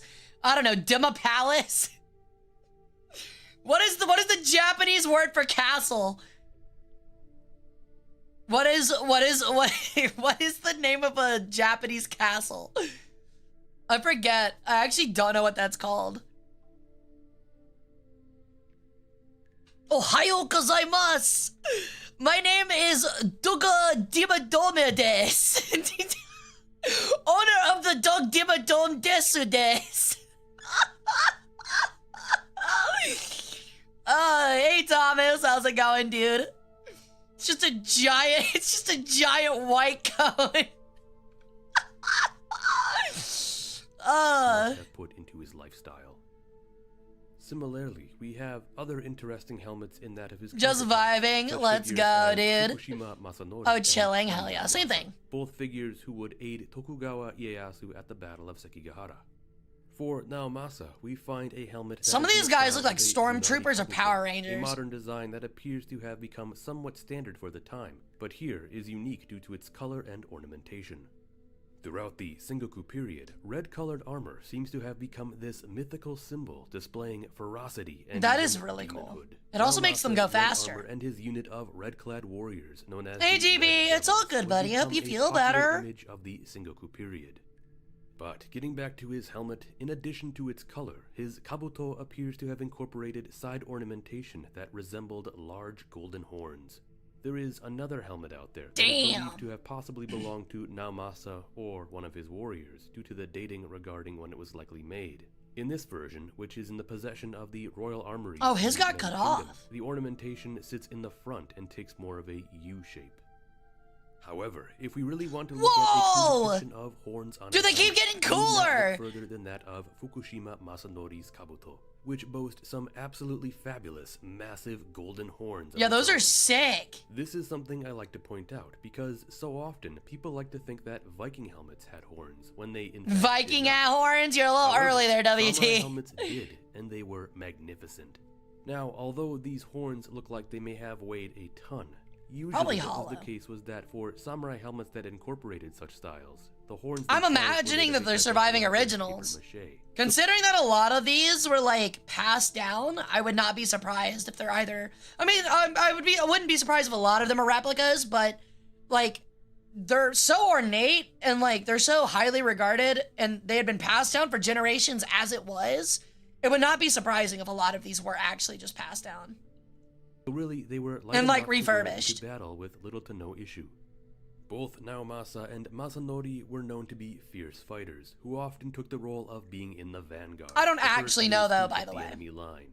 In fact, the two of them would both compete for the right to lead the vanguard at the Battle of Sekigahara. It makes sense that their helmets would bear the horns of such a vicious adversary. I wonder But which while time those some fell out of helmets had fashion.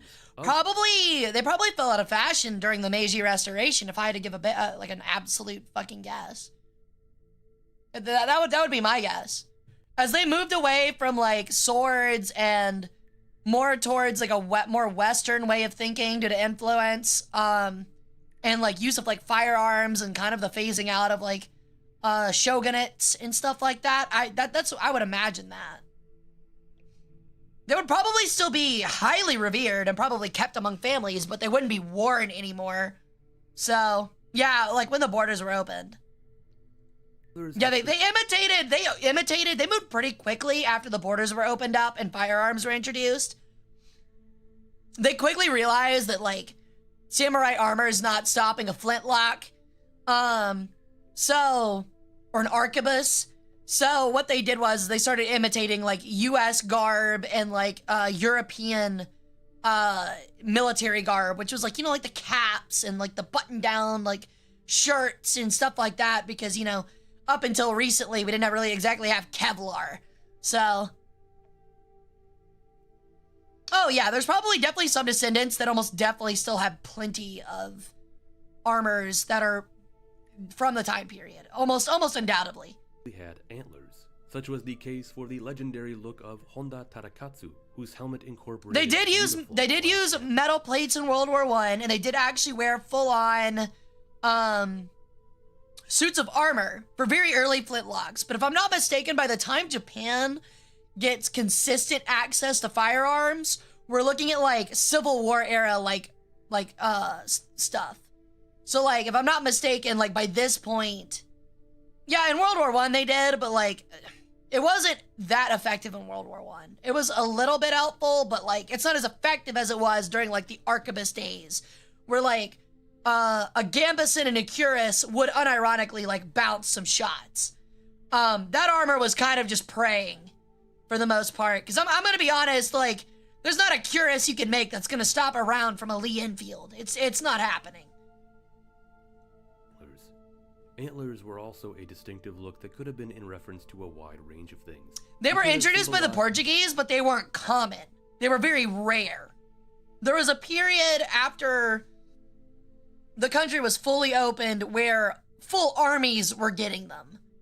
So, like, there was a short period where you had, like, everyone still equipped with the typical, like, katanas and, like, naginatas and spears and stuff like that, with, like, units of men that used firearms and, like, two cannons. But once you got past that and towards the Meiji era, it was now like, okay, full armies have rifles. And that's when they made that changeover. Yeah, then, like, they kind of opened themselves up to, like, manufacturing and things like that. Such aspects of a warrior's pride, status, or even in connection to something in a spiritual sense. During the Meiji period, but it did get lifted around 1953, that as well. That is not too far of an assumption to make. In the case of Tadakatsu, there are a number of theories, but no matter what, they certainly made him a very recognizable figure on the battlefield. Another famous samurai who was believed to have antlers adorning his helmet was that of Sanada Yukimura.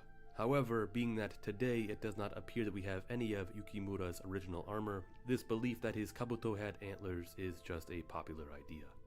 Tadakatsu's pitch black armor has become iconic, yet he is far from the only samurai. Yeah, it would be impractically heavy. Yeah. The famous Date Masamune also wore black armor, while Masamune's kabuto is instantly recognizable due to the crescent that adorns it. So I'm very ignorant. I'm very ignorant to this time period of Japan. Did they have their own version of, like, chainmail? I'm very curious. Cause, like, they have like the tiered armor that's, like, very regular. And they have something resembling, like, cuirasses, like full armor cuirasses. But did they have chainmail? Was that, like, a thing they had? I actually don't know. Jumped straight from unreliable match blocks to crazy Civil War era tech.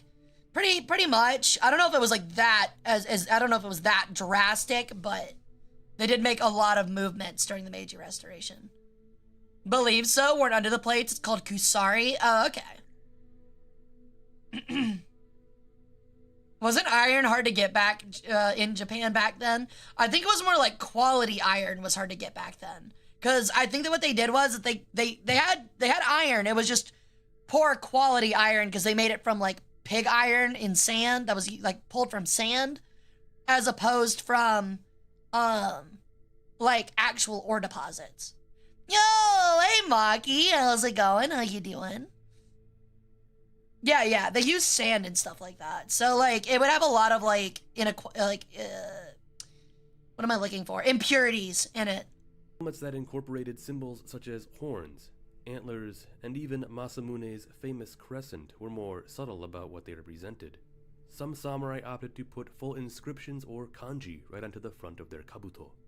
A fantastic example of this is that of Naoe Kanetsugu, whose helmet bore the kanji for love. As the symbol for love sick. could also be found in the name of the Buddhist deity Aizen Myo, who has the ability to turn negative things like lust, desire, and attachment and turn them into enlightenment. This finally brings me to the last helmets I wish to discuss, these being to those belonging to two of Japan's great unifiers, Toyotomi Hideyoshi and Tokugawa Ieyasu.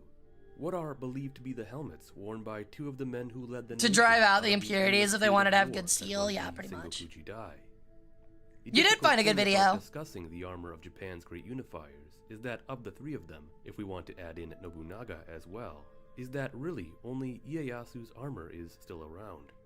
It looks like we have a number of different ideas of armor for the three of them, and suits today we believe may have belonged to them, but unfortunately we have to rely on a lot of records, pictures, and popular depictions to really have an idea of what Nobunaga and Hideyoshi are believed to have worn. Specifically in the case of Hideyoshi is his iconic sunburst, a helmet that I originally thought we had no surviving version of today. You think he ever I have been told. You ever think during a cavalry charge that he just lowered his head and was all right, I'm gonna gore him on the helmet. Especially the ones you've seen with horns and stuff like that. I mean, they're not, like you said, they're not that heavy, so I doubt it, but I really wonder if you could strap it to your fist and just be yeah. It is like a pickle halber at Osaka Castle. This famous design is one that displayed himself like the rising sun. Truly a man who wanted to show that although he had come from humble origins, had risen to become the most important leader in the nation. Of Seems course, impractical, yeah, a little bit. The design is not the only one that is attributed to Hideyoshi, and we can also see that both he and Ieyasu had a similar taste for gold. As both Hideyoshi Something else I really like are the eyebrows. That's very reminiscent of Greek hoplite armor, which would have men's muscles and even nipples put onto the cast onto the breastplate, just to give it a more designed look. It reminds me a lot of that, the eyebrows do. I really like that. That's really cool. Have worn this type of golden pressed armor. In Ieyasu's case, we have a much more thorough example of it, with a kabuto. We're sick, but would kill their best man's horse if they fell. Possibly, yeah. Gold was believed to be a sign of prosperity. Exactly, Bullet, like Spartans. Economic power. Once again, another way to show off one's status and prominence on the battlefield. However, Ieyasu is also someone who is known to have worn. You see, that's the thing. There's this, and it's all right, bro, you look like a Power Ranger. I'm not that scared. And then there's this, and it's just fucking nightmare fuel. This man looks like a legitimate ogre. If you saw this running at you with a sword in the twilight hours in a fucking field, I would literally shit my pants. I know that's the point, but it's just funny you go from little golden boy to I will literally rip out your fucking large intestine with my bare hands. I am a Yeti man. Good lord, dude. Someone who is known to have worn a wide array of different armors, probably just like the other two unifiers. That is the one, I am here to fuck shit up fucking armor. Other set he was believed to have worn also included a couple. Looks more professional though, from a modern perspective. I think it looks gaudy, and I say that as someone covered in gold. By Hideyoshi. While another famous depiction is a kabuto that that one's also sick. Golden wreath, a look that was fitting for a man who would come to finally bring the country into peace and establish the Tokugawa shogunate. It is hard to discern if a real version of this golden wreath design still exists today, but still, the imagery of it remains as solid propaganda depicting the glory of the final great unifier. These kabuto, which I discussed here, are all fantastic examples. Now that I look at it, it actually just looks like an Imperial Japanese, planes of wings slapped on top of a helmet. There are plenty more out there, and more I'm looking to cover in the future. Yo, thank you for the follow, Cordiop. Welcome into the cult. How you doing? Oh, I just realized I missed another follow. Egon Chan, I'm so sorry if I missed you, buddy. If you're still here, thank you for the follow. Welcome in. Great success. Yeah. Existed and still have around to examine to this. It does, and that's sick as fuck. It really does. It really is. Look back into the past and to try our best to imagine these stunning helmets in full usage during the apex. I love your of outfit, by the way. Sengoku Thank training. you. That's very sweet of you. Once again, I highly implore you to go check out the All other right. While I find the other video, I'll give you a good look at it. How about that? All right. Your eyes are beautiful. Thank you. Thank you. You're very sweet. Huni did a very good job with the art. Huni and Lulu did amazing. All right. I'm gonna find us our next video real quick, and we'll continue on that. Okay. Gotta wheel the TV out.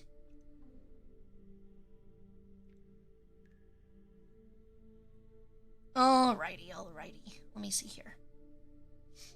I got a little sidetracked, so I gotta find it again. Let me see. Saw that one.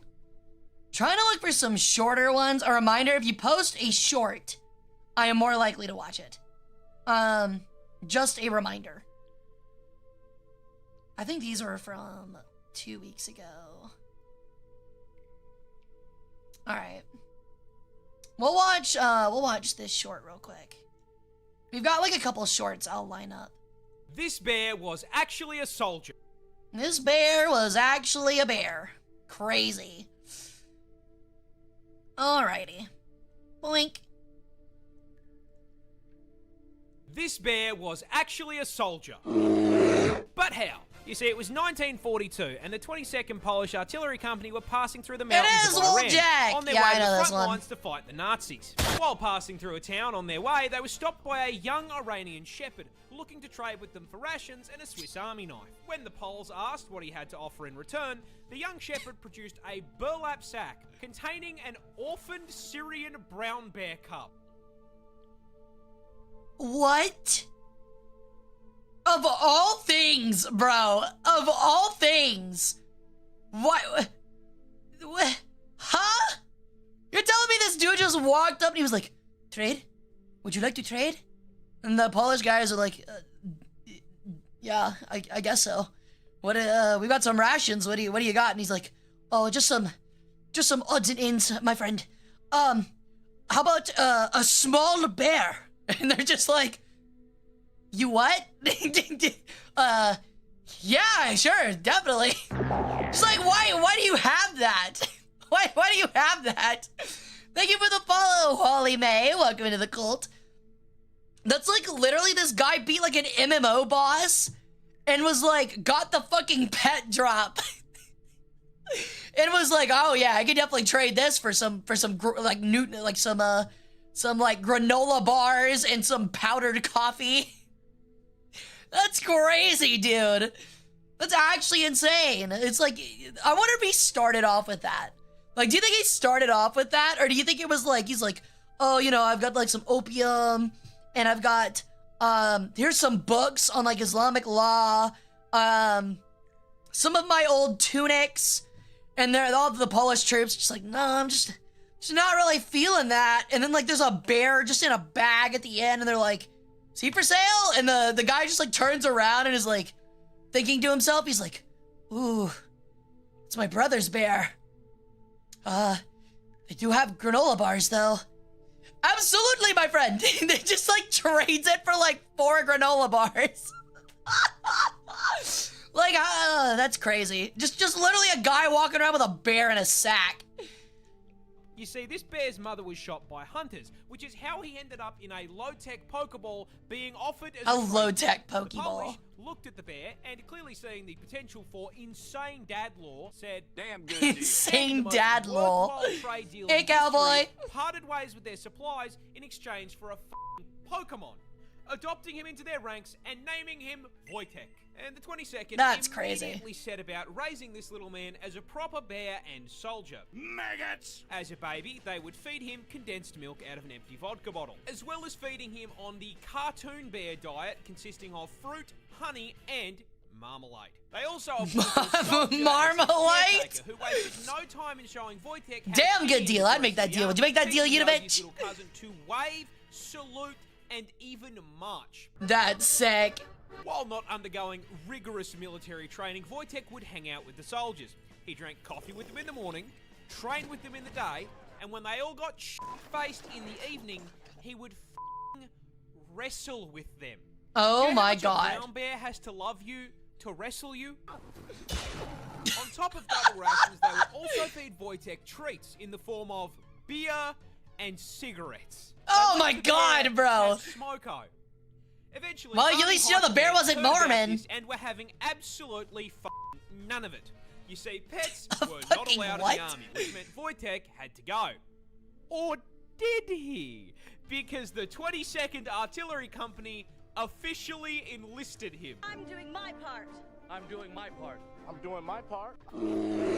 Wojtek was given a serious... I'm just saying, I don't care how tamed that brown bear is. I am not lining up next to him for our military photos, having to stand there for like 20, 30 minutes next to a fucking bear. I'm not doing it. I don't care if he drinks vodka. I don't care if he smokes cigarettes. I don't care if he knows how to use a fucking rifle. I'm not standing next to the fucking bear in the pictures. Somebody else gets that honor. serial number and granted the rank of private. So when confronted about the very conspicuous Wait, does that mean you bear refer to in him as their Private ranks, Wojtek? They simply went, "That's not a bear, that's Private Wojtek." Or Wojtek. And Wojtek took his new role very seriously, as during the Battle of Monte Cassino in 1944, Wojtek became... Please tell me he mauls at least one person. That would be incredible. Imagine being an Italian man enjoying your fucking block of fucking Romano and like tomatoes. I don't know what the fuck they eat. And just seeing like there's rifle or like Carcano shots just ringing out. You're low on ammo. There's a fucking brown bear just not native to your area at all, walking around the battlefield. I feel like I'd be high on crack. I feel like the fucking like PTSD has finally made me completely lose it. Hara canceled. Understandable. Hey, Fushigi. His bulk to transport artillery shells and ammo. Yeah, no, I literally think I'd be engage in having a combat. psychotic break. They had a fucking resupply bear. For his bravery, he was promoted to the rank of corporal, and the 22nd changed their... Bro, imagine being outranked by a fucking bear. Imagine being outranked by a fucking bear. Does that mean if the bear came over and tried to take your rations and you were like a private, you had to give him your rations? Dude, a chain of command? That'd be insane, bro. That'd be crazy. Private Pods! Why are you not eating like the rest of the troops? Yeah, Corporal Wojtek, acquisition of my rations again. Insignia to a bear carrying an artillery shell. That's so This sick. absolute unit smoked, drank, and dropped artillery on the Nazis. Based. That means that bear has killed more Nazi soldiers than a good number of people. That's crazy. I mean, you gonna fight him for the rations? No. I'm not. You can bet your ass I'm not. All right, we got one more short that we're definitely gonna check out. Hey, Sol. The US's worst war crime of World War II, because in 1942, Oh, a German boy. U-boat sank the British ship, the RMS Laconia. But when the U-boat surfaced, its captain was horrified to see over 2,000 people struggling in the water. He immediately began a rescue operation, flying a Red Cross flag and requesting help from both Germany and the British. Over the next 2 days, it picked up hundreds of survivors and started towing lifeboats full of people. Eventually, 3 other Axis subs arrived and began to do the same. But then the Americans got involved, because a US B-24 spotted one of the subs. It had Rah! 4 lifeboats in tow and the America! Red Cross flag draped on its deck. But despite receiving messages from both German and British officers aboard the sub explaining that civilians and POWs were on board, US Captain Robert Richardson ordered the plane to sink the sub. Why does he look like that? Richardson Why does he look like? Is that AI? Why does he look like that? That's gotta be AI, right? Why does he look like that? There's also a patch of what looks like a helicopter on his chest. Well, why does his face look like that? It looks like analog horror. I don't like that. That's scary. See ya, Nubos. Thanks for stopping by, dude. I don't like that. ordered the plane to sink the sub. They want to know what action we should take, sir. That is a U-boat. Red Cross's lifeboats or not. Sink the sub. So the B-24 dropped depth charges, barely missing the sub but sinking 2 lifeboats, killing dozens of innocents and forcing the sub to dive, abandoning survivors, resulting in yet more deaths. Yeah. Was there like a video or a movie for this? I know. Ironically, the crew of this plane ended up receiving medals for this war crime. If we swing back, we can still machine gun them, you know? But it wasn't over yet, because the next day, another US B-24 tried to sink one of the other German subs. Why do you stick his tongue out like that? 151 survivors on board, including women and children. Thankfully, the B-24's bombs missed and it too escaped unharmed. But this cut the rescue mission short, meaning in total over 1,600 of Laconia's original passengers died, with most of them being Italian POWs. But worst of all, this prompted Germany to issue the Laconia Order. This stated German subs were now forbidden from rescuing survivors, and would seal the fate of thousands of people for the rest of the war. Was this the US's worst war crime of World War II? Interesting. I mean, I don't know if you can really call it, okay, like it's a little bit of a bait. I don't know if you can really call it a war crime, because, I mean, it is technically a war crime, but it definitely seemed to be by mistake. I would imagine, I would imagine if the B-24 pilots knew that there were a bunch of civilians on top of the sub and there was a red cross taped onto it, they probably wouldn't have bombed it. I think mistake is more accurate, but yeah, I don't know if I do war crime. For it to be a war crime, you have to I feel like you have to prove intent, and that does not seem intentional. I get they were marked with red crosses, but like, you're a plane. That's gonna be pretty hard to see. We're talking about a time period where it was common to shoot on your own fucking boats and shit like that. Very common to shoot on your own PT boats. So, like, that's my thing. I don't know. I feel like you'd have to prove intent. I'll definitely say mistake, though. Boneheaded, stupid, got a lot of civilians killed. But I don't know. I'd reserve war crime. Because, again, I would feel like that would have to be intentional. They were radioed by the Brits and Germans. I mean, I've seen an A-10 get radioed by fucking command. And they still did a strafe and were like, oh, we fucked up. Again, fucking 1940s. You have to remember, a lot of these people are like, fucking like 19-year-olds from fucking Panduck, Kansas. I believe the British did. I mean, I guess you could technically classify it as a war crime then. Okay. Let me see if I can find another fun video for us. I've already seen the balloon disaster. That one's funny, though.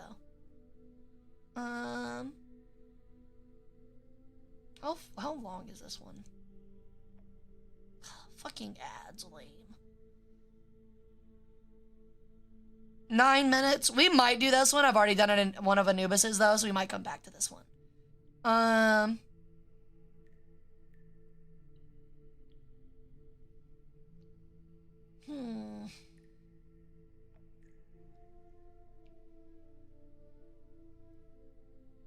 The Hoboken Docks fire. We might do that one.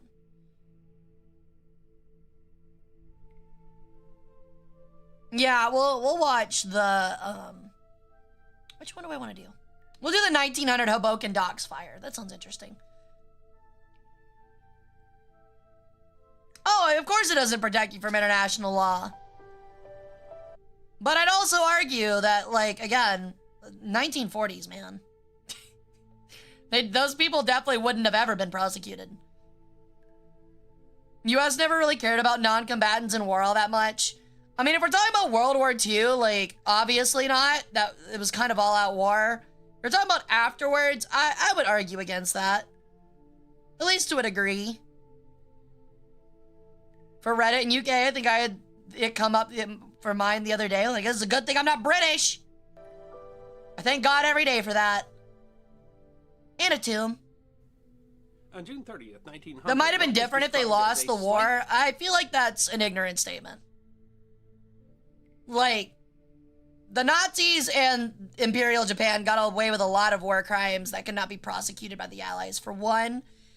And two, I feel like they really wouldn't focus on that and would focus more on the propaganda flame that was Dresden. Quite literally. So, yeah. fire. I don't think they'd Bangkok care about that at quickly all. Spread into what newspapers dubbed Hey, British the guy, Hoboken welcome Fire. in. The Great Docks Fire of Hoboken, New Jersey, in 1900 killed hundreds of people. And that is to say, I'm not Millions of excusing dollars it. Underlines some Obviously. unique risks of the era of the great ocean liners. It is history I like his cat that picture. deserves to be remembered. The city of Hoboken is located on the Hudson River waterfront, across from Manhattan, where it was an integral part of the port of New York and New Jersey until the middle 20th century, when container shipping facilities rendered the docks obsolete. Yeah, I've heard The it's name pretty Hoboken terrible. was I derived from feel the really native bad for you Lenape guys, and I'm of the very area, scared of but what's going to it was happen to also us impacted Americans by soon. 19th century Dutch immigrants, leaking the name of the city to a district of Antwerp. In 1900, it was a bustling port city of some 59,000 people. Hoboken was the western terminus of several railroads, and a huge amount of cargo went through the Hudson waterfront, the economic engine of the city. A quarter The guy in mile the of that background waterfront was dripped occupied out. by the docks of the German-based Norddeutscher Lloyd, the second largest shipping company in the world. NDL operated some of the world's greatest Really? liners The EU at is the time, really with trying that? thriving That's passenger insane. service carrying European immigrants to Wow. American ports, like Hoboken.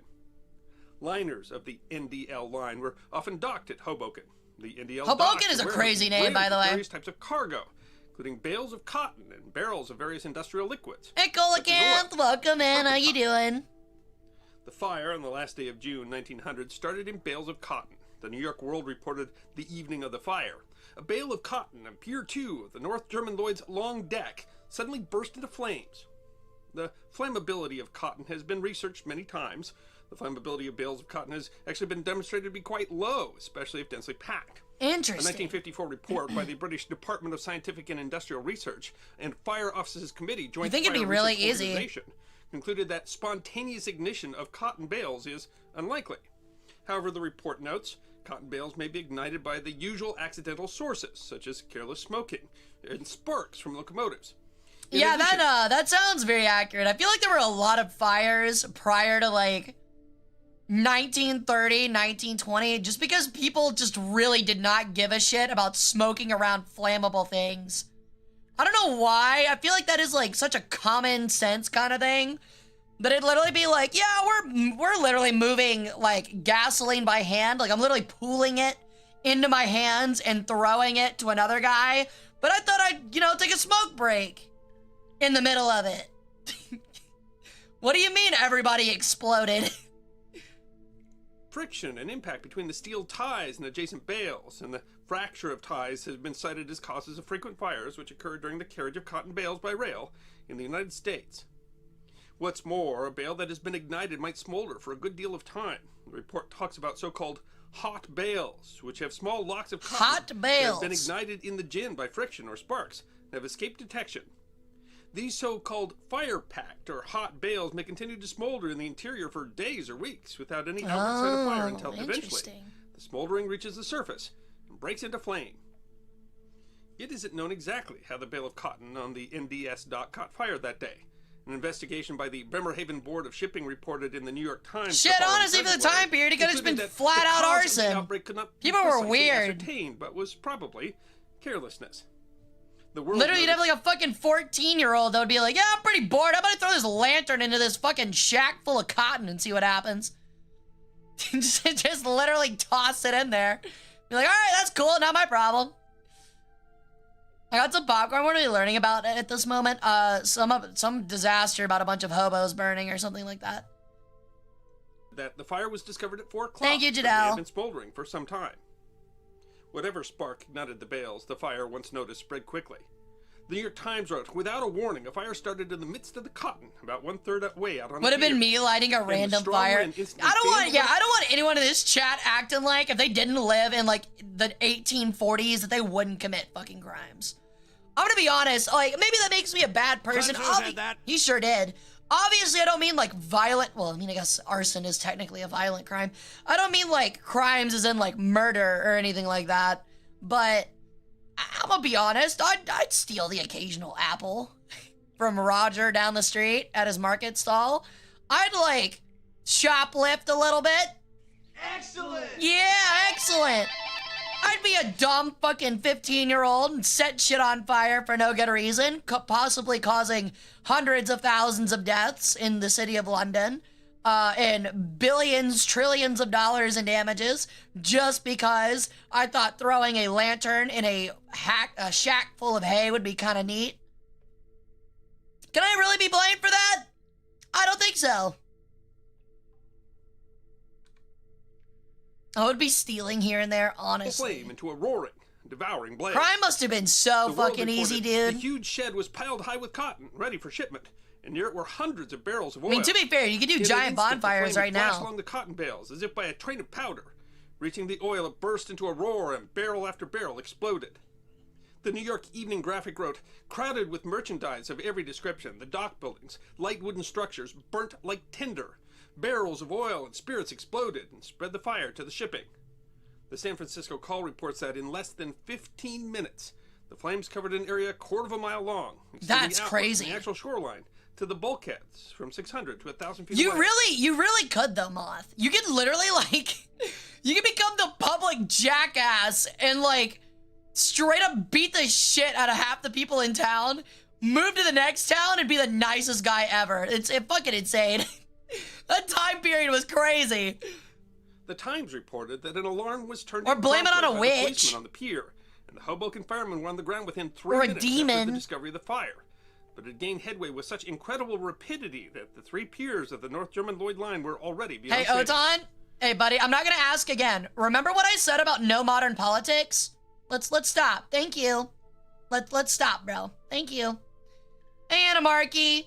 Oh, to return to those times? That's what I'm saying. Everybody would commit a little bit of crime. Everybody. It's in our blood. Everybody's gonna commit a little bit of crime here and there. Doesn't matter if it's back then committing an arson that kills 5,000 people or stealing Pokemon cards today. Everybody's gotta do a little bit of crime.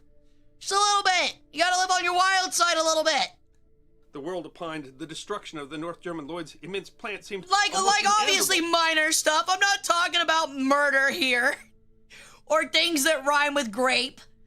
Obviously. But yeah.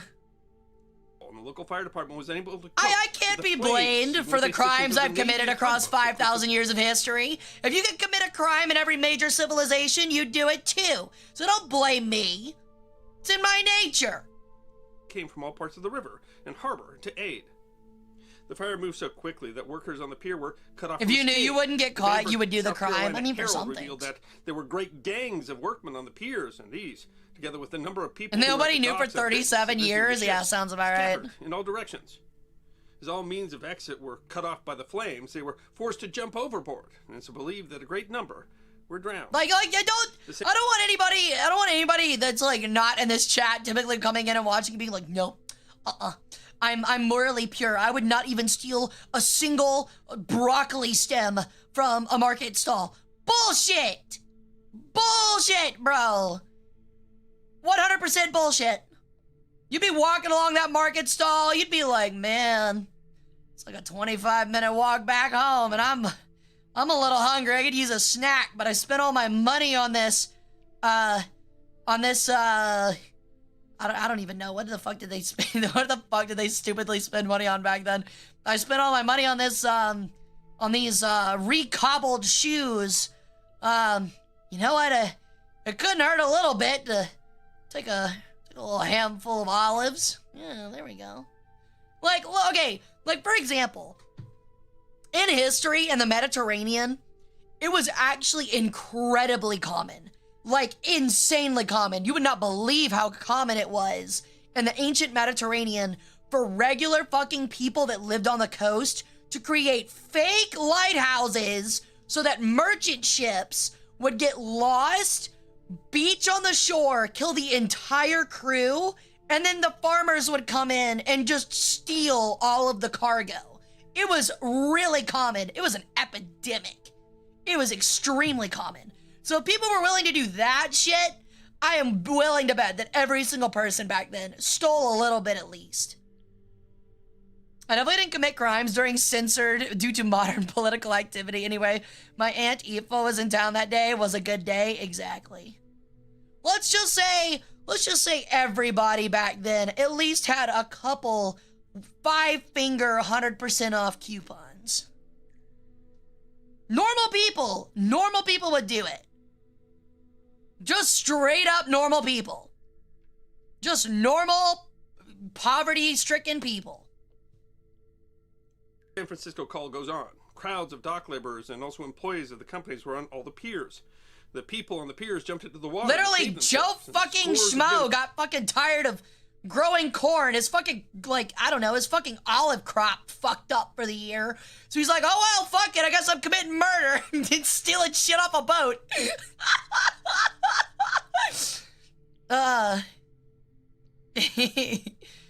Oh my god.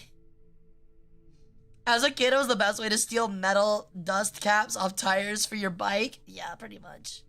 I mean, what? Yeah, totally anarchy.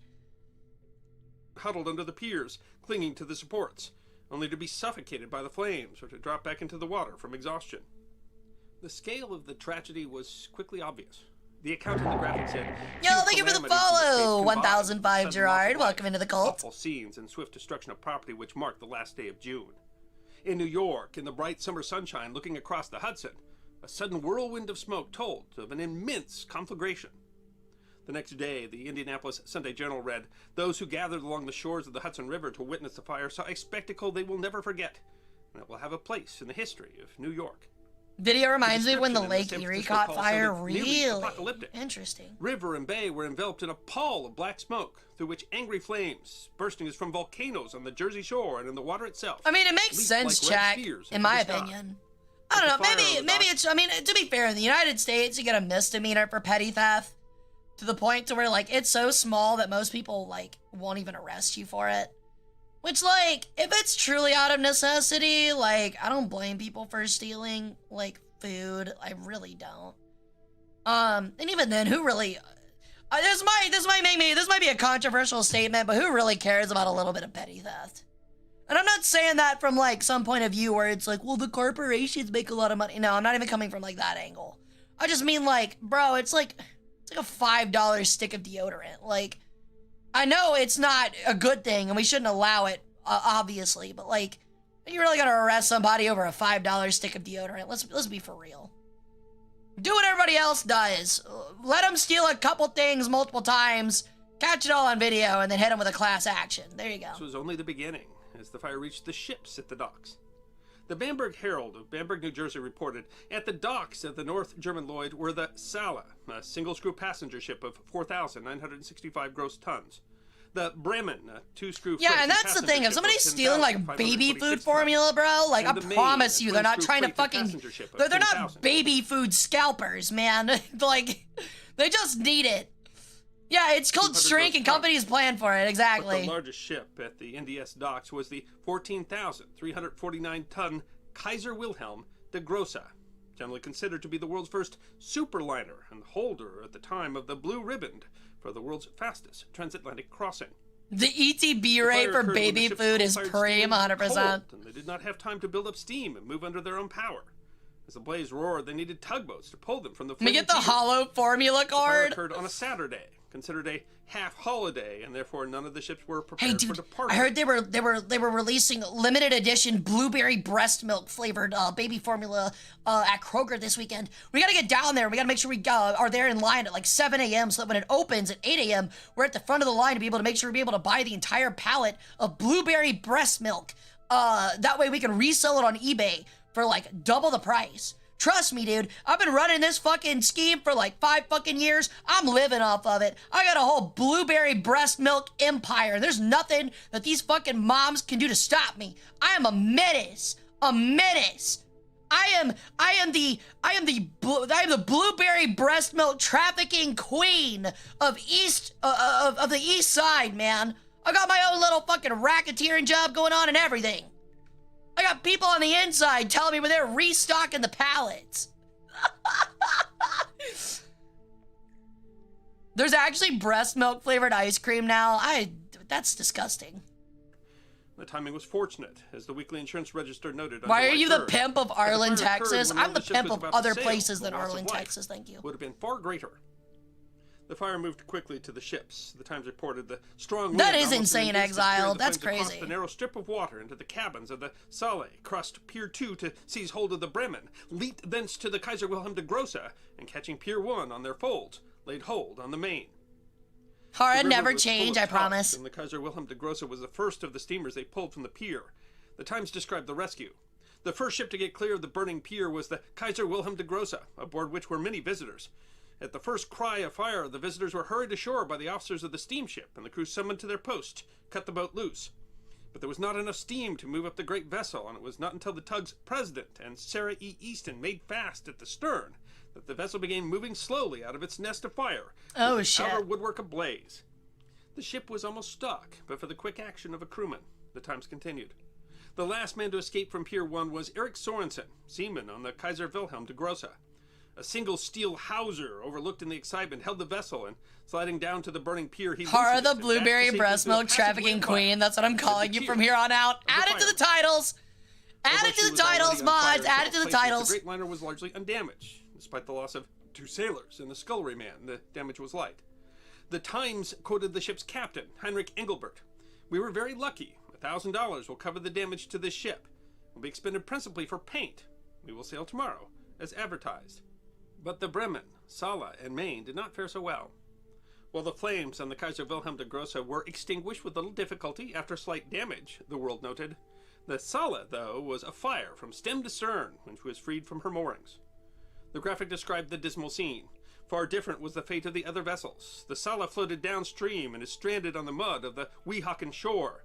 The Maine and the Bremen were towed upstream. I love how much energy he's throwing into this. Wrecks. The scenes during a wild fight with the flames were horrible. So sudden and startling Yeah, was you the got outbreak time, that why not scores of the lag? crews were imprisoned under the decks of the burning steamers. Comparatively few escaped in a marvelous fashion after some hours. The decks were strewn with the bodies of those who succumbed to the fierce heat, which speedily made iron and steel red hot. I will say it is really unfortunate, like, going back and reading some of these old newspapers, especially when I, like, accession stuff from, like, the 20s and 30s, and they use, like, the word awesome in, like, a bad context. Because, you know, like, obviously, like, awesome used to mean, like, just, like, awe-inspiring. Like, it makes you awed. You are in awe of it. Not typically meaning, like, a good thing. So, like, I remember, like, I think it was, like, a video, like, I think it was the Bismarck, the Zeppelin, exploding. What was it? The Graf, what was it? The Graf Zeppelin. One of the Zeppelins. The Hindenburg, thank you. I don't know what the fuck's up with my mind today. I was in the area. The Hindenburg. Yeah, there's like an old like radio broadcast of a guy, first-hand account, like watching it happen of the Hindenburg exploding. And he's like, oh, the humanity. And then he says something along the lines of like, it is absolutely incredible, marvelous, like not marvelous, but like, you know what I mean? Like using words like that. I don't think he uses awesome specifically, but it's one of those words which today just means like really good.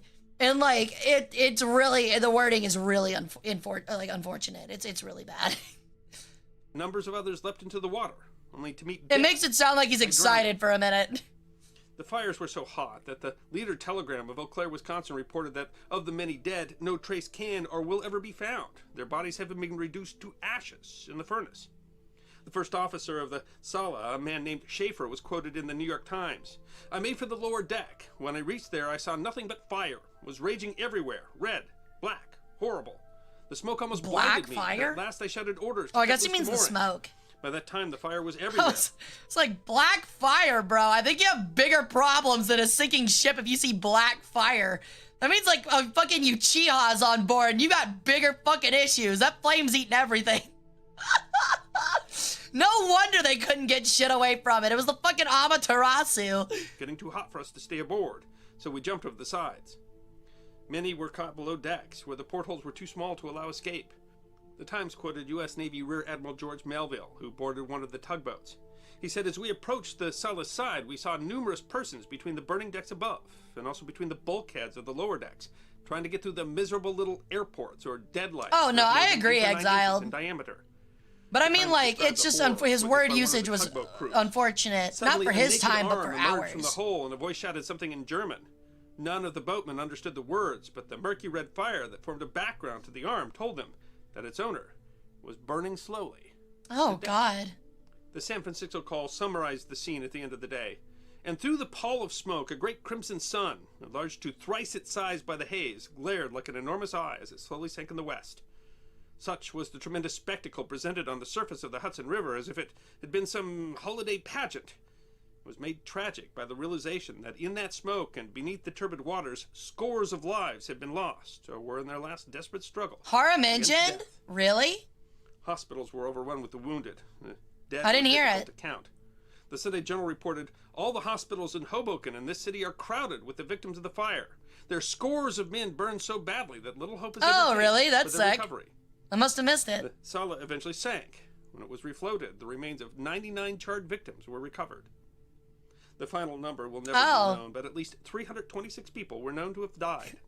The NDL docks were burned to the water. The graphic reported, of the North German Lloyd's piers on which the buildings were erected, only charred stumps remain. Several other buildings, docks, and warehouses were either burned or destroyed by fire crews in order to stem the blaze. Damages were estimated to be in the millions.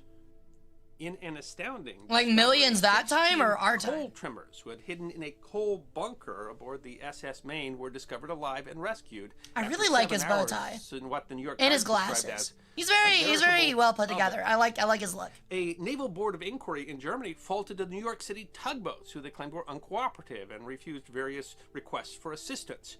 Had they been more cooperative, the board argued, the loss of He does life look and spiffy. I property like it. could have been reduced. NDL rebuilt the docks using state-of-the-art techniques said to make them practically non-combustible. I did see the cat, yeah. NDL, according to the New York Times. We mentioned that New towards the piers beginning of and the terminals, video. which will give the company docking facilities. He has a history degree as well. I can tell his research is very good. And unsurpassed. He's got very thorough research. Of the world. The liners Bremen, Maine, and Sala were all refloated, rebuilt, and returned to service, although the Sala was rebuilt only as a cargo vessel and renamed the SS J.L. Luckenbach. A New Jersey coroner's jury found that many tugs put profitable salvage above saving lives. The Elmira, New York Star-Gazette said of the juries, "We are of the opinion from the evidence before us that the loss of life at the time by drowning would have been lessened if some of the tugboat employees in the vicinity had devoted more time to saving life than to looking for gains by salvage." Ooh. But the names of none of the brutal... Tale as old as fucking time, dude.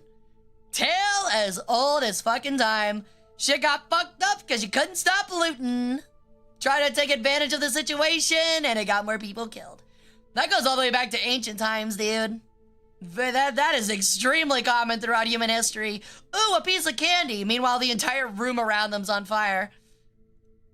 That's what I was thinking, Bean. That's actually exactly what I was thinking, was the Great Molasses Spill. I fucking got a link over here, dude. Could be learned.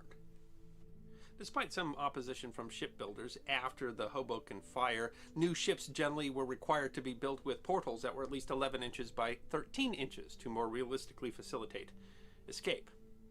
On the first anniversary of the Hoboken disaster, a granite memorial that listed the names of the dead and missing was placed over a mass grave of unidentifiable remains. I also just want to say, again, I love his look, but you know for a fact this dude is wearing boxers.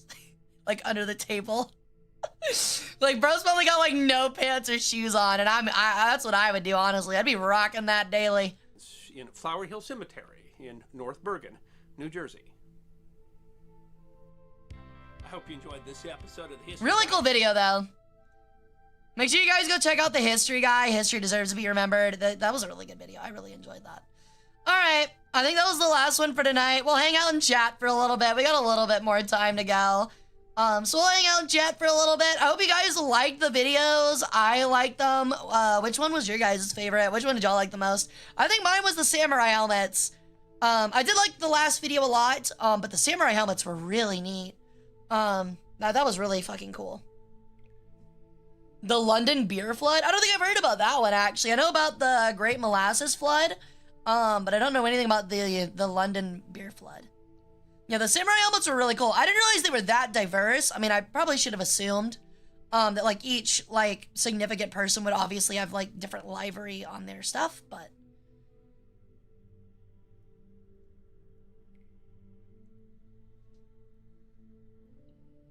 But yeah, that was pretty neat.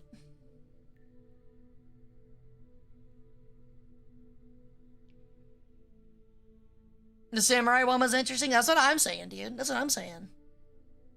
I would be interested if we could also get a video on like, so like you delved a little bit into like the meanings of like things like horns and like antlers, but he didn't really like go deep into it.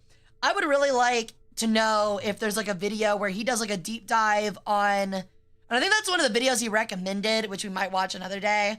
Like the actual like metaphorical meanings or like the religious or like the spiritual meanings behind them. Like why would someone choose deer antlers? Like what do the deer antlers represent? What does the crescent moon represent? Stuff like that. I know we got some of it with like the one guy with like the big fucking lines on his stuff, like represents the sun, stuff like that, but we can reach the heavens. Yeah, exactly. All right, as we're winding down though, big reminder, we will be back on Friday at 7 p.m. CST, the day after tomorrow. We'll be playing War Thunder a little bit, and then we'll be playing Broken Arrow with chatters, so if you're interested in that, please come and hang out. It ought to be a lot of fun. I'm excited about it. I'm definitely gonna like do more like tank rushes, I think, this time around. I gotta build a deck. A 22 wooden vat of fermenting porter burst at the Horseshoe Brewery in London when an iron ring snapped, releasing 320,000 gallons of beer, resulting in a 15-foot wave. I mean, if you survive it, that's gotta be pretty sick. Just hold your mouth open.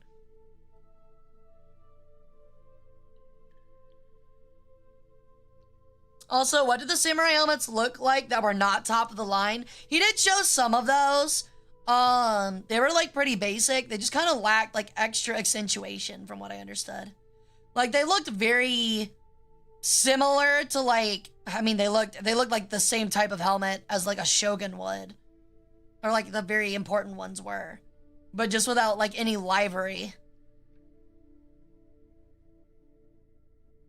I would imagine they'd still look like, I mean, obviously it would still look different. Like a normal samurai helmet would probably look much different compared to like a peasant's helmet, for example. But yeah, if they even got helmets, honestly. Bro's wearing like a fucking like rice sack and like handed like a fucking rusty pitchfork. And was like, all right, go fight this dude that literally looks like a Yeti demon incarnate. It's probably got some kind of fucking like mystical fucking swamp powers. You and your other 12 yeomen that have spent the last like six months farming rice paddies and have to deal with this like multi-year-long military strategist. Josh Gates got me even more hooked in history as a kid than I already was. Great! Yeah, Josh Gates is pretty fun.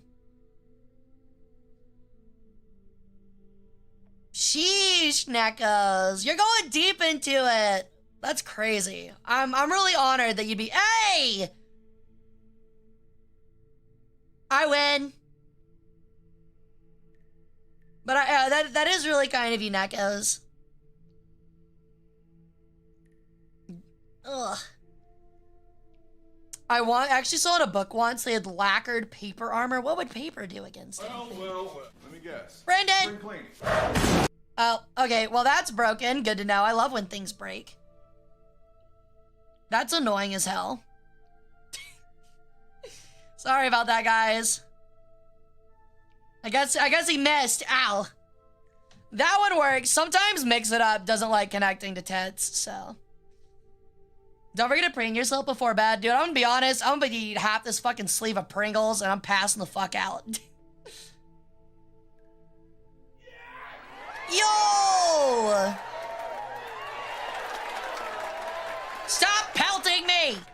Welcome in, Raiders! Welcome in, everybody. My name's Hara Rae Sol. I'm an Egyptian Peregrine sun goddess, and worth on a variety of history streams, and apparently, I'm here to get fucking hit with Coke cans. Thank you for the raid, Artie. How was your stream? What are we up to? Please go check out Artie. She's a really good friend of mine. She's really neat and deserves your follow. I'm going to harm all of you. I'm going to harm all of you so bad. I'm getting the book! No, that's it! I'm getting the fucking book! I'm getting the book! I'm getting the fucking book! You're all getting cursed! I'm making you all into like a fucking flesh amalgamation. You're never gonna be able to use your arms again. You'd be like a fucking Orochimaru after the goddamn first Naruto arc. Your arms are gonna turn fucking purple, and I'm gonna fucking Reaper Death Seal them. You're fucked. You're fucked. You're gonna literally lose all of your fucking arms. No, just the people throwing shit. I hate you.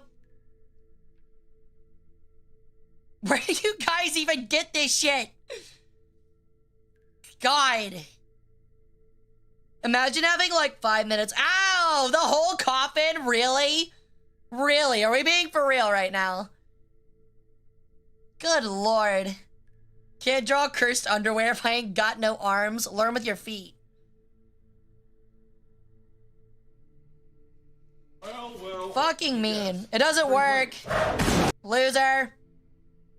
I'm not refunding that one. Ow. This is really cruel. Despite some technical difficulties and Twitch giving me trouble rating out, it was fun. Nice! I'm glad you had fun with Uma Musume. Oh, talking that much actually made me lightheaded, bro. Y'all are literally lowering my lifespan.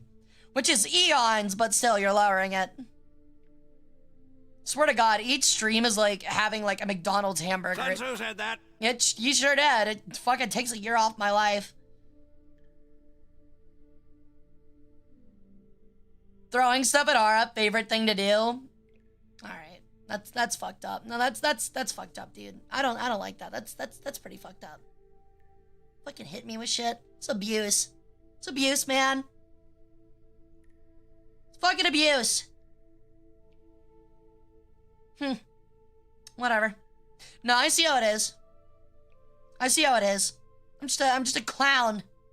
Meant to be hit with things.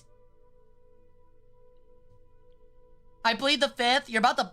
I don't know what amendment there is for dying in an unmarked grave, but you're about to plead that. With your organs removed, I'm about to scoop you like a goddamn Five Nights at Freddy's animatronic.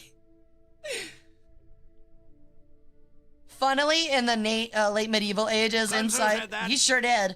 We pretty much know what people carried because all of it was regulated and documented. Pretty much. We have a lot of things like grocery lists and stuff like that. Hey, Fisto. Favorite organ? Kidneys. I can take them and they don't kill my worshippers. Yet. So that's up there.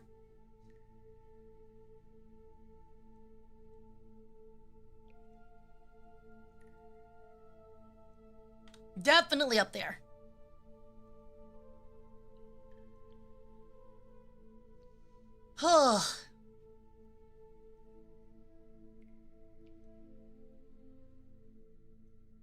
Give me a second, chat. Give me a second. Give me a second.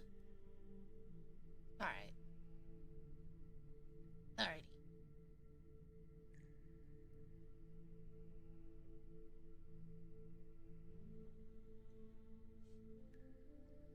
Did pets break? Nah, that one's working. It's just the chair. It's the mix it up with the problem.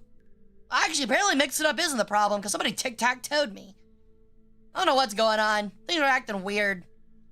Sometimes the chair specifically just breaks. I don't know what causes it. I think it's like people like using it too much.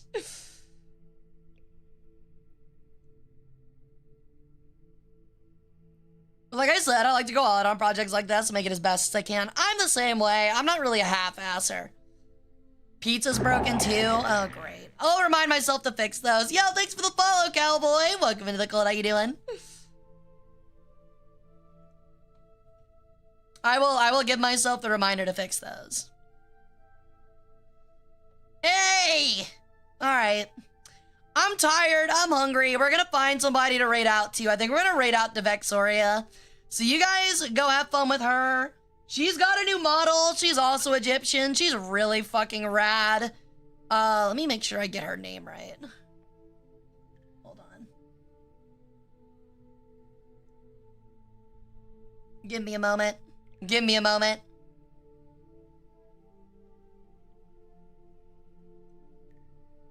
Alright, you have fun with her. Oh my god, her model is hot. Alright. You guys have fun with her. She's technically my biggest enemy, but you know how it is. Sometimes enemies gotta work together. So you guys have fun with her. She's doing a room review, so that ought to be a lot of fun. Ought to be really funny. I will see you guys on Friday, 7 p.m. CST for War Thunder and Broken Arrow. It ought to be a lot of fun. If you're not interested in that, we'll be back on Sunday for a little surprise and more War Thunder. So yeah, hope you guys had fun. Love the videos. Thank you guys so much for submitting. Thank you for the follow, JDM. Welcome into the cult. You can catch me on Twitter, Discord, or Blue Sky. Until then, love you guys bunches. Bye-bye.